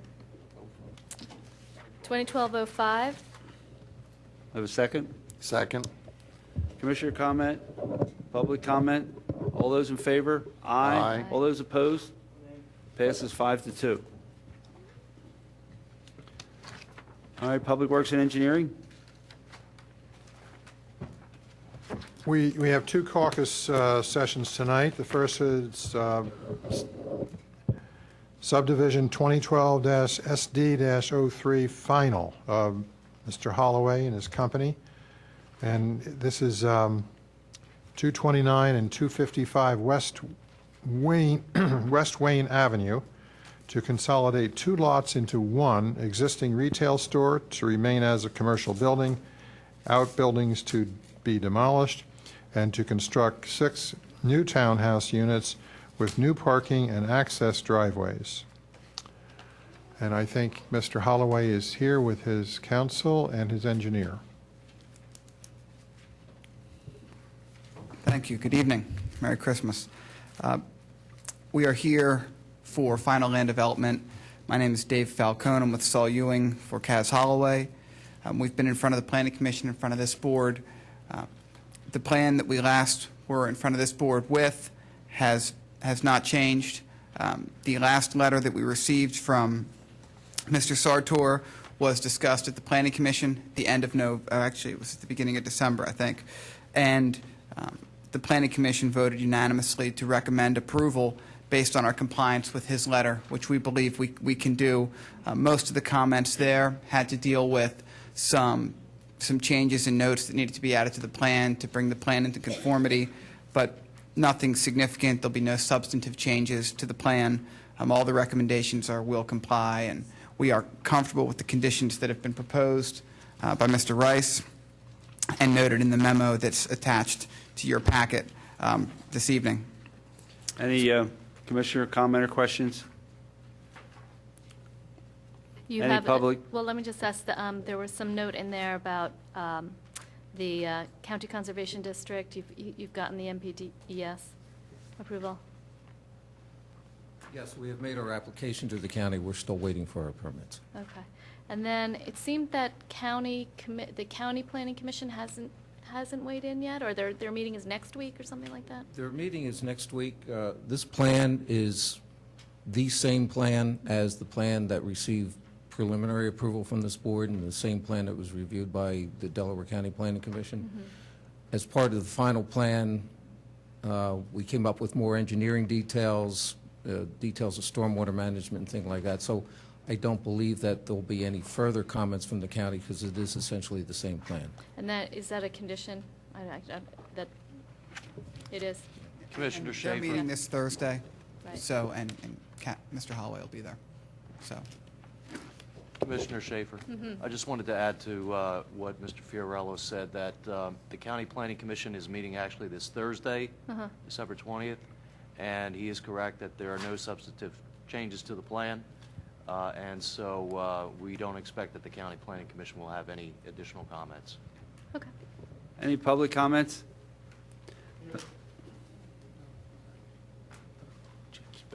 There's no one here, I think, to raise this, and I think someone should.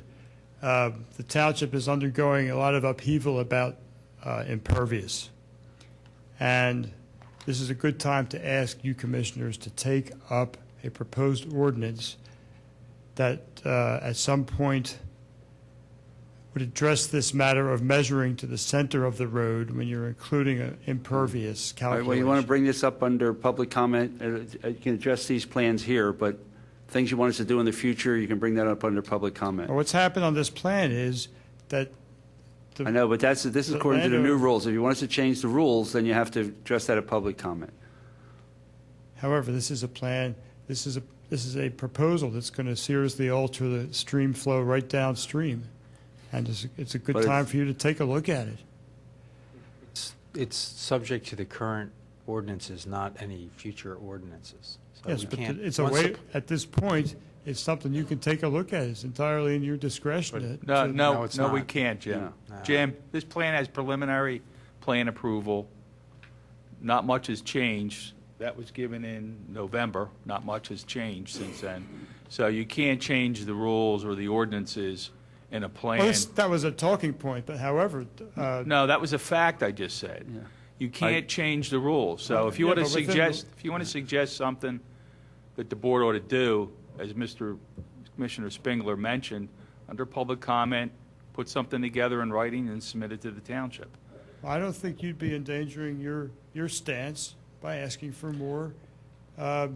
No, we've already given preliminary approval. No, I don't need to know about the procedure. Okay, all right. Well, we can't do it, Jim. We can't do I need to know it. why you're giving a waiver for various measurements and allowing that sixth unit that's about 2 feet from Yeah, the... because we've been working on this in a couple of years. We considered all the thing. We're down to the final plan. But he said it's preliminary. Commissioners.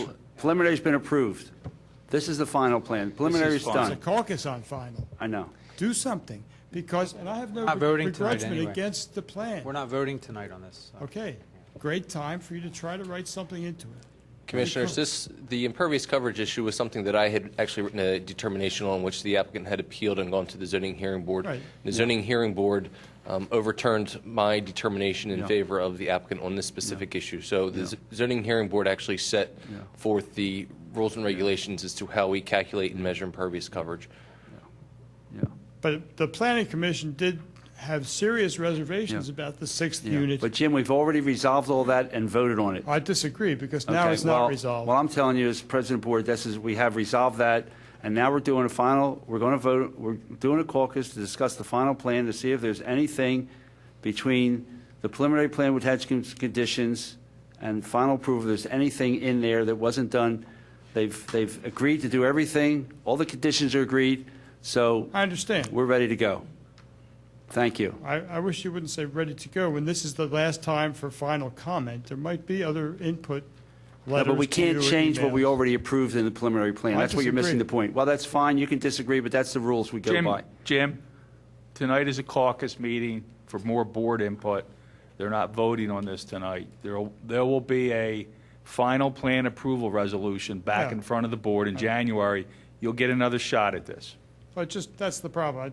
That arose, and I thought I'd comment on that as well, because this is the last time, and I hate to see things prejudged. Thank you. All right, hearing no other comments, thank you, gentlemen. We appreciate your efforts. The second item is a caucus 2012-D-16 preliminary of Cabrini College to construct 2 parking structures, a student commons building, and related improvements on the campus at 610 King of Prussia Road in Wayne, Radnor. And I see that the applicant has a full complement of people here tonight. Yeah. Well, click where? Why don't you start there? Yeah. Okay, good evening. I'm Howard Holden. I'm wearing my other hat tonight, too. I'm from Director of Facilities for Cabrini College. With me tonight are representatives Joanne Seameister from Montgomery, McCracken, Walker Roads. Rob Lambert is our civil engineer from Site Engineering Concepts. And we also have Martin Pesch and Richard King from WRT, world-renowned master planners. I just want to give you all a brief introduction regarding Cabrini College.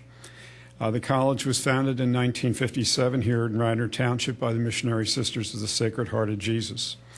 The order, which locally was centered in West Philadelphia, has missions all over the world. Cabrini College, however, is the order's only institution of higher education. The mission of Cabrini College is as a Catholic college dedicated to academic excellence, leadership, development, and a commitment to social justice. The college welcomes learners of all faiths, cultures, and backgrounds. The current on-campus enrollment includes 1,300 undergraduates, 2/3 of which live on campus. Cabrini College also serves approximately 1,500 graduate students, the vast majority of which are teachers taking advanced degrees or certifications at 12 off-site locations throughout eastern Pennsylvania.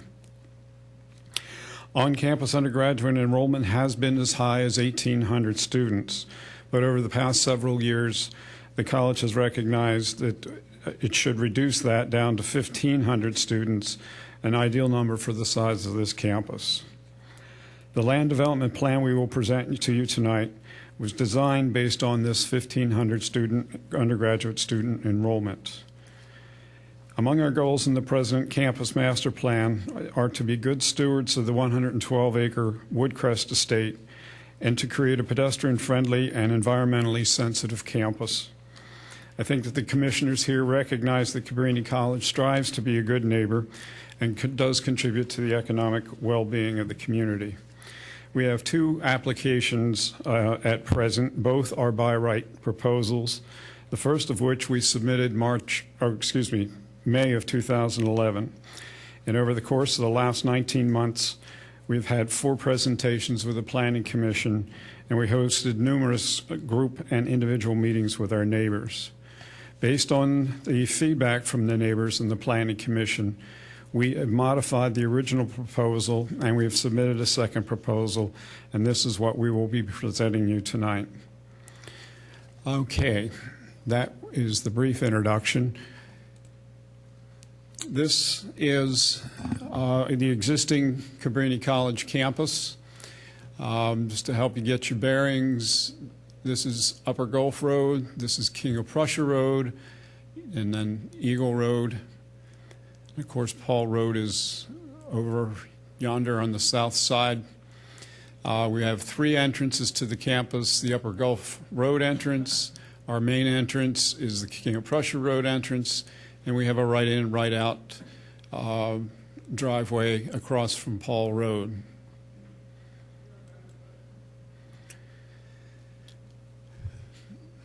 This is our 10-year plan. This is what we have submitted to the township as to what the college hopes to be doing over the course of the next 10 years. The whole driver of the master plan is based on the pedestrian core of the campus. This is the main, what used to be called Paul Road, that runs through campus. And this core, and then the drive that connects the stable, which is now Grace Hall, with the original mansion, is all populated with automobiles. And the students, faculty, staff were constantly looking over our shoulders trying to traverse these main spines as traffic is flowing through this campus. In order to make it a pedestrian-friendly campus, it became obvious to us very quickly that we had to take care of the automobile. So our first plan that we submitted was to move the parking to a 711 space parking structure just north of Eagle Road, and to have entrance and exit off of Eagle Road. This is the plan that the neighbors and the Planning Commission said is a good plan for Community College, but a bad plan for Radnor. The second plan that we then went back and revised now has a 300 parking space structure off of Eagle Road with no entrance or exit off of Eagle. And then we have gone over to an existing parking lot near our Dixon Athletic Center on the north side of campus and are proposing a 373 parking space parking structure there as well. There are some other modifications to some of the existing parking that we have behind Founders Hall. And in the short-range planning, it is our goal to build the south parking structure first, build the north parking structure the following year, then allowing us to use this existing surface parking and build our new campus or student center there. Cabrini College does not really have a student center. And from a recruitment point of view, we find that to be a hindrance since the applicants that come to campus fully expect a student center. I'm going to turn this over now to Richard King with Wallace Robertson Todd, and he can take you through the rest of the details, and then we'll open it up for your questions.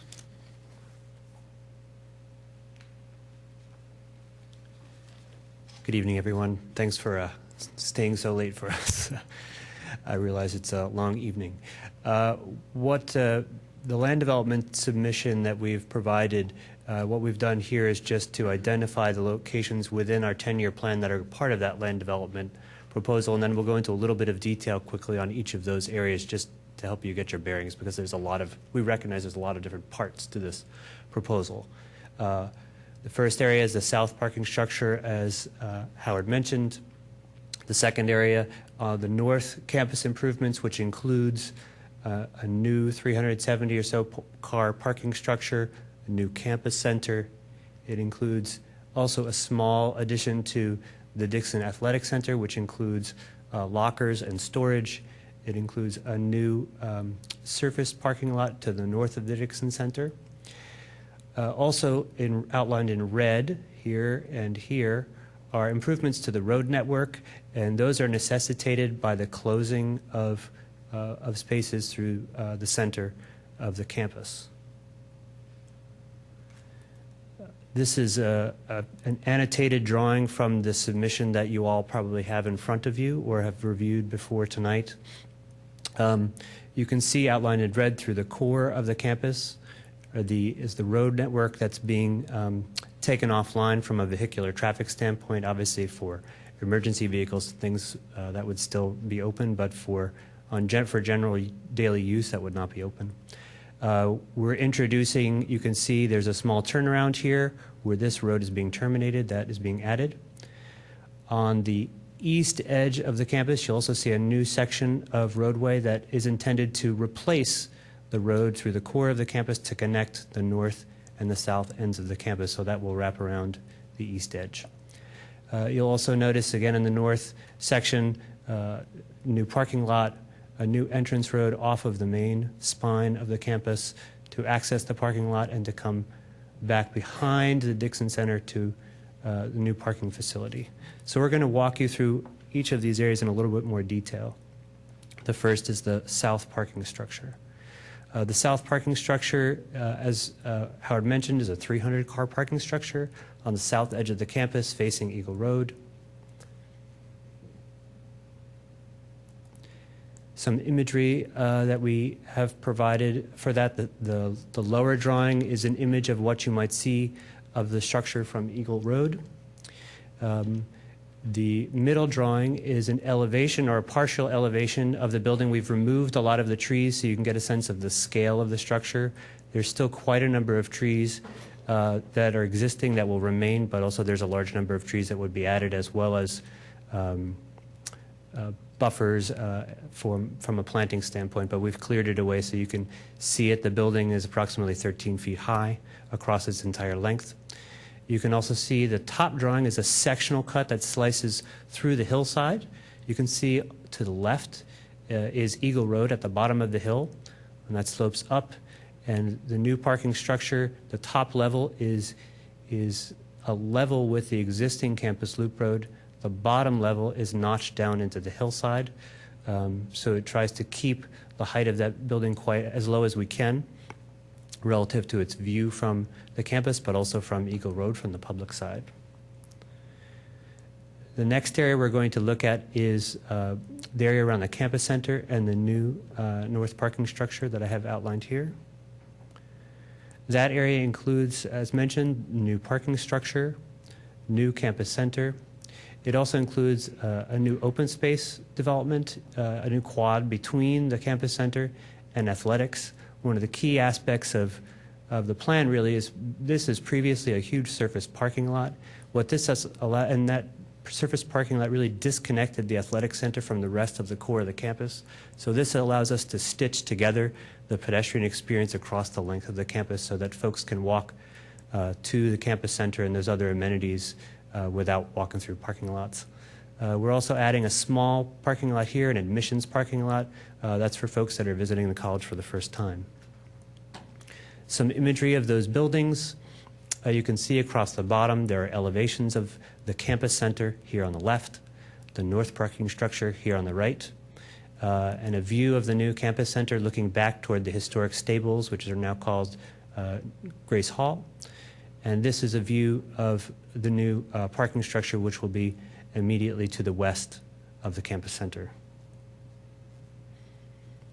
The rest of the north campus improvements include, as mentioned earlier, the new Dixon Athletic Center, or the new Dixon Athletic Addition, which is lockers and storage, new loop road to connect down to the new parking structure, and an ancillary parking lot, which is intended to be notched into the hill. You can see there's a berm here for us to really try and conceal that parking lot as much as possible. And here's some views of that Dixon Center addition. This is a view looking from, we're sort of flying over the top of the parking structure. So you can see it's a simple two-story addition. The image on the right is an aerial looking from the other way, so you can see the new campus center, the new north parking structure, and the new campus green space that would be created in between. The last area we'll just take a quick look at are the two areas where we're improving roadways on the campus, the new turnaround here, and the new section of loop road we'll be adding on the east side of the campus. So this is just a comparison for reference. These are the existing conditions and topography. This is the main road that leads out to the King of Prussia entrance, and then the existing parking lot behind what is Founders Hall. And here's the new section of roadway that will connect up to the north end of the campus. And also there's a new turnaround here that's really a sort of a kiss and ride spot, or drop off for for folks who are just coming to drop off and then can turn around and head right back out. Also, across the top is the other new little piece of turnaround or cul-de-sac where we're terminating the other end of the campus road. And those are all of the pieces that we were going to walk through with you. I'm sure this is, we recognize there are a lot of pieces here for you all to absorb. But these are the different elements of the program. And we as a group can take your questions. We have, as mentioned, Joanne is here. You have some closing comments, Joanne? And the civil engineer, Rob Lambert, is also here to take any questions that you all have. Joanne, did you have any? Thank you. We'll start with questions. Commissioner, questions? How many additional parking spots are going in? I can get you to, let's see where my slide is. The new parking spots that are required that we'll be adding are, I think if I'm reading my rating right, it's about 130 cars approximately total. But we're taking out, in order to build the new campus center on the north edge, we're taking out a very large parking lot. So a lot of this is not just about adding new cars, it's about changing how they're organized on the campus. So net, how many The net add is 130 cars. And why do you need 130 additional spaces? Because there are two buildings that are planned for as part of this. That includes the campus center and the addition to the Dixon Athletic Center. That's what generates the need for the 130 additional cars. Can you explain? That doesn't make a hell of a lot of sense to me. Is it a need by the township? It's a requirement of the township, yes. So you don't need it, it's the township? We don't need, Yeah. sorry, misuse of the term. Sorry. Need is not the word. Requirement is the word, yes, sorry. Currently, the student population is served, yeah. Am I correct? I'm counting 4 parking facilities, 2 garages and 2 lots, new lots. Is that right? There are actually, in the new proposed plan, there's 2 structures, and there are a small parking lot behind Dixon, a larger lot here north of Dixon, a small lot here in front of Grace Hall, and a lot here behind Founders Hall. And then we have parking arranged around the residential complexes on the south end of campus on the east edge as well as on the west edge. Okay, so there's a lot more than I thought. Yes. But there's a true lot, I think you said, is it north of the Dixon Athletic Center? That's it, yeah. Mm-hmm. All right, and then there's what you called an admissions parking lot. Correct. That's here. That's right where the lacrosse field is now? It's right where right at the head of the existing, there's an existing parking lot that sits right here, and it's just the edge of that existing parking lot. So you're making this a pedestrian-friendly, it looks like a good plan. Yes. I'm just struck by the fact that you've got 5 parking facilities, but I guess today you've got parking everywhere. Yeah, I think what it allows for the court to be really clear of parking, and that's the issue. And when you actually add up all of those cars that are snaking through all those roads, it actually adds up to be quite a few cars. Yeah. I have a couple of questions. First, I want to talk about the trees a little bit. So it looks like it's 369 still the number of trees to be removed. Let me switch to the summary. Rob, we might need your help to switch to that summary. Actually, I'll just generally talk about it. Okay. I think the number is somewhere around there. I actually walked today with the arborist. After meeting with the Shade Tree Commission, the Shade Tree asked us to have a professional arborist take a look at the quality of the trees, and really where we're going to focus on it are the fringe areas that, you know, if a tree is in the center of something, center of a building or something like that, obviously it's going to be very difficult to change the plan to save that tree. But areas where we can save it, modify the plan, massage the plan to save those trees.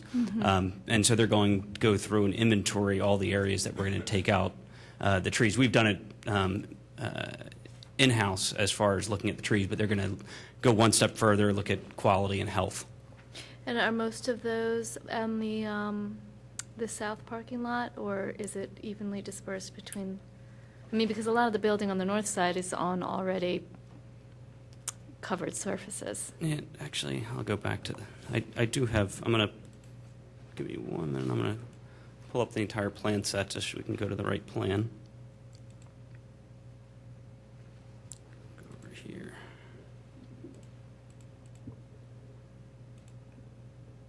Commissioner Schaefer, if I might add, at Shade Tree Commission and through Mr. Sartor's comments and SAC, we have asked the applicant to, where possible, take the proposed stormwater management bed out of the area where the trees are and see if they can be put under parking lots and in other paved surfaces.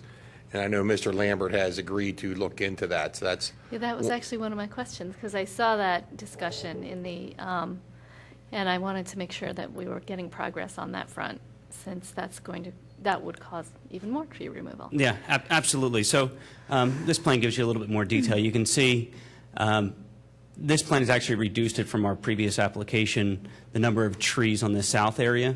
And one of the things is right where the whole south area, the parking lot, the way the parking lot was originally graded, a lot of the trees are declining in that area just because of the way the grading happened 20 years ago. And so some of the trees that are being taken out here are declining, and that's one of the things we're taking a look at. We're also going to investigate ways to minimize the amount of grading around this structure, whether it be retaining walls, and that's where the arborist is going to be very helpful to point out where there's a valuable tree to save and it's worth the investment in the wall to save that one particular tree.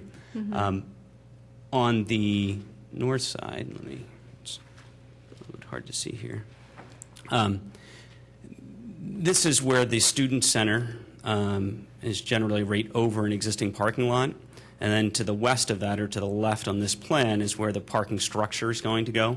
So there's actually very few trees in that area. Right. Just to the south of that, right now in the plans, we show feasibility for stormwater, that there would be a large subsurface stormwater facility there. And what we're going to look at doing, moving into final, is when we get down into the detailed design, the way the stormwater works is each one of the BMP's, best management practices, requires a separate modeling. And so as we go through and model the entire system, we're going to break each one of those individual pieces up and really start looking at a distributed stormwater management system rather than one centralized area. As you can guess, Howard isn't happy that we're cutting down those trees in that area either. And so we are going to look at a distributed area. The last area that they really asked us to look at was north of the Dixon Center, where that parking lot was going. I think it's 79 roughly spaces, 75, 79 spaces, is to take a look at that area. Is there a way to minimize the amount of disturbance there? So that's another area that we're really going to study as we spring forward into final plan. I want to make a comment that is slightly digressing, so I apologize, but I just feel the need to make it.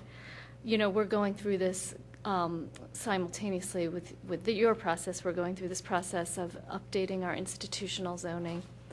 And, you know, we've been asked by a few residents, why are we even doing this? We don't even need to do this. And, you know, this is why we need to do this. I mean, this plan is completely I understand it's by right. This is what our zoning causes you to do, an 800-foot building for parking, whereas and taking down 370 trees, because we force our institutions to build low and long to get what they need out of their institution to provide to their students. Whereas if we allowed in certain parts where it was appropriate some more height, that parking wouldn't be starting to taking. I mean, the pictures of that parking structure, it dwarfs your useful buildings. So I need to point out that this is why we are looking at our institutional zoning, because we're encouraging these buildings that are only 3 feet tall but need more use. They need to accommodate more, and so they're spreading out all over our campuses. Anyway, I'm sorry, that was a digression. But I think it's something that this plan illustrates beautifully. Anyway, the next conversation I wanted to have was the sidewalk conversation. Okay. So I'm not sure who the appropriate person is. I know that, you know, at Planning Commission it was kind of punted to be discussed at this level. And I also know that there was discussion about how, it's not really feasible or advisable or to do it. To the board's discretion. Right. According to your code. So, I know that we could require that you put sidewalks on King of Prussia Road on the perimeter. I don't know that that's what we would want. However, I wanted to just have a little discussion about what the point of that requirement is, encouraging pedestrian traffic, encouraging your students and our residents to be able to walk and ride bikes and whatnot. And I wanted to open that to discuss alternate ways that we might come up with a way for Cabrini to help us reach some of those goals, if not right now when this plan is coming through, but sometime in the future. For instance, I'm sure some of your students ride bikes to school, to ride their bikes, commute from their bikes. I'm sure it's not a lot, and I'm sure you would like more, but I'm sure there are a few. Or your staff, perhaps, I don't know. And there is this traffic study in the works with Eastern. Perhaps there could be some set aside for a bike lane. Or, I don't even know if that's feasible, but these are the thoughts I'm having, is how can we take this requirement, which is not really conducive. A sidewalk on King of Prussia Road is not conducive to what we're looking to accomplish, but use that requirement in another way that we might not be able to work out right now, but to encourage pedestrian, bicycle, that type of activity, which was the whole point of that requirement anyway. Well, perhaps Howard can tell us, are you familiar with any numbers of students that may or may not bike to school? I don't believe it's a very large number, if any, at all, is it? The terrain of our campus, you'd have to be, Lance Armstrong all pumped up to actually get up to our campus on a bicycle.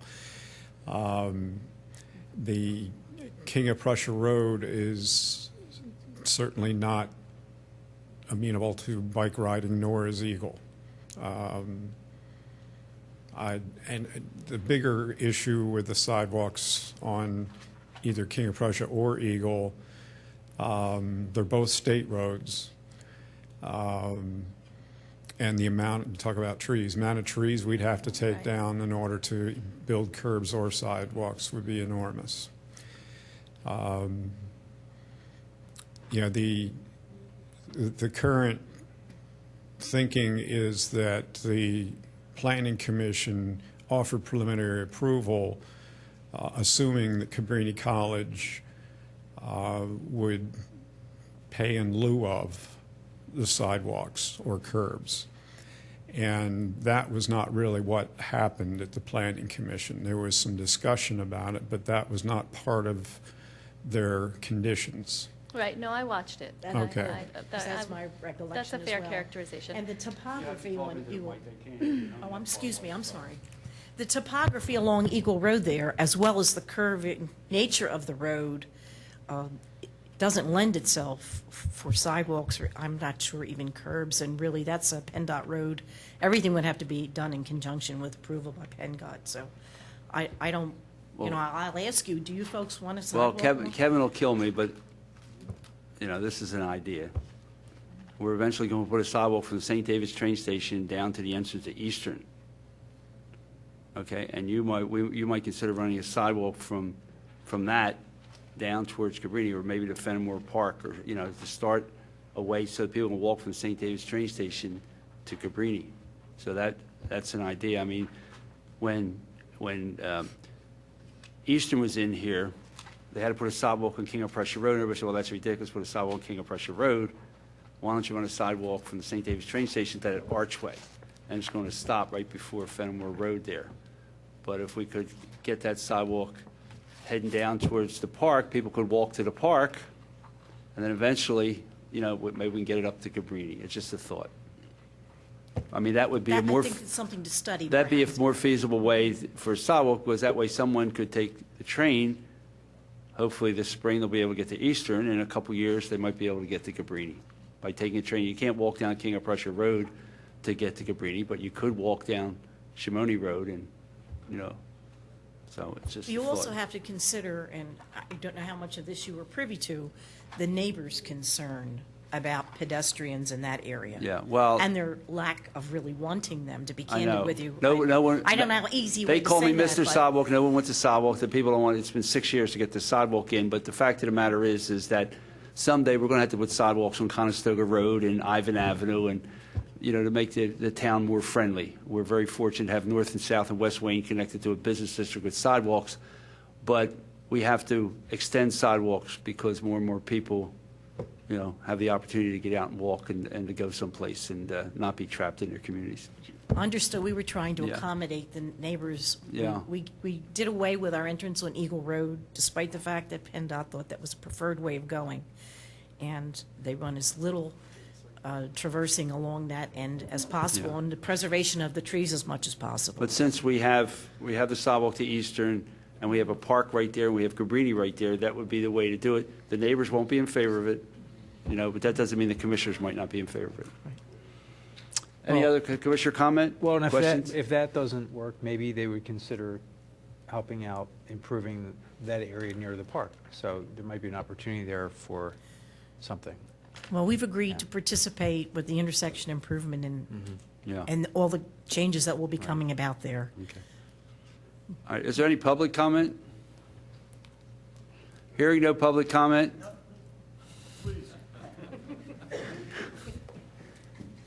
The last meeting of the year. Jim Schneller, I live in St. David's, and And you're here to support Eastern College, Cabrini College. we need these educational institutions. Thank you. I'd like to ask, as I did at the Planning Commission, who was kind enough to listen to me and give it some consideration, flat out, I believe the zoning requires a sidewalk along Eagle Road. And I know from experience that hundreds of joggers and bicyclists have tried Eagle Road. Not all of them go back. However, it's topographically and by its nature conducive to a study. Really, must be some way. And I don't think that the traffic concerns should drive the pedestrian bicycle concerns. The simple perimeter. It's not just traffic, it's to put a sidewalk and curb there, you would destroy that hillside. You'd be in the hillside and you would take down a lot of trees, Jim. So that was taken into consideration, and that's why it wasn't considered. Well, I have to differ because. Oh, well, that's fine, With this kind of a layout, you don't have to talk about a curb sidewalk, which would be kind of unattractive. You can wend a sidewalk through and even miss some of the more preservable trees if that's your concern. But you can Right. get all the way to the driveway, and I just don't think the township or residents should be deterred by that final dead man's curve going up to the military academy, because Eastern is certainly looking at some way to get to their ultimate west campus.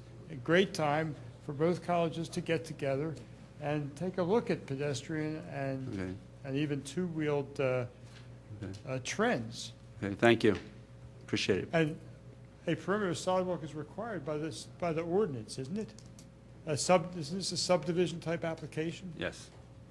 So I hope I didn't drive a wedge, but really it would be a wonderful thing to research. All right, thank you. Steve, are there any open issues with regard to our John Sartor and Gilmore's, and also Mrs. Kaminsky, isn't it? Study of, or requests for compliance with various requirements under SALDO, plus traffic impact. I think there's a lot, at this point, if you watch the Planning Commission, the plan that's been submitted is, as even Mr. Lambert admitted, needed more fine tuning. So there's quite a few comments on the Gilmore review letters and on Mrs. Kaminsky's review letters, and we do note that for the intersection, we have to meet with this institution, the Township, and PennDOT. So I think there's considerable work to be done, but I think everybody knows what needs to be done, and that will move forward. So will this be coming back to us in January or final approval? Preliminary. Preliminary approval, Yep. okay. Okay? All right. Thank you very much. That concludes Public Works and Engineering. Public safety? Anything, Superintendent Calarillo? Do you have anything? No, ma'am. Library? I do have one announcement, and this is a pretty exciting one. On Tuesday, February 17th, the library is hosting former Governor Ed Rendell. He's going to come here and he's going to talk about his book, A Nation of Wusses. Wusses, is that how you say that? Wusses? Wusses, How America's Leaders Lost the Guts to Make Us Great. It's going to be co-sponsored with the Radnor Historical Society, and it's going to be held at the Radnor Middle School auditorium. So that's February 17th, 7 p.m., Ed Rendell talking about his book, A Nation of Wusses, at the middle school. Elaine, you said that was a Tuesday. I don't think that's a Tuesday. It says here Tuesday, but that definitely could be I think wrong. the 14th is a Thursday. Okay, so He always knows when Valentine's Day is. No. We had a meeting one time on the 14th. All right. Public There's a health. reason I know it. Public health. There's no report, but I just want to take this moment to thank all staff for a great year and wish you all the very best over the holidays. Take care. Old business, new business, public participation. Well, I would just like to say, you know, on behalf of the commissioners, happy holiday to all our staff, to all our employees, and to everyone out there in Radnor Township that live here and work here and make this a great community. And we had a great year this year. I think we accomplished a lot. The staff did a lot. Commissioners had a lot of good input. And we're looking forward to the new year and doing bigger and better things. Thank you all. And motion to adjourn. Second. All those in favor, aye. Passes 7-0. We're adjourned. Thank you.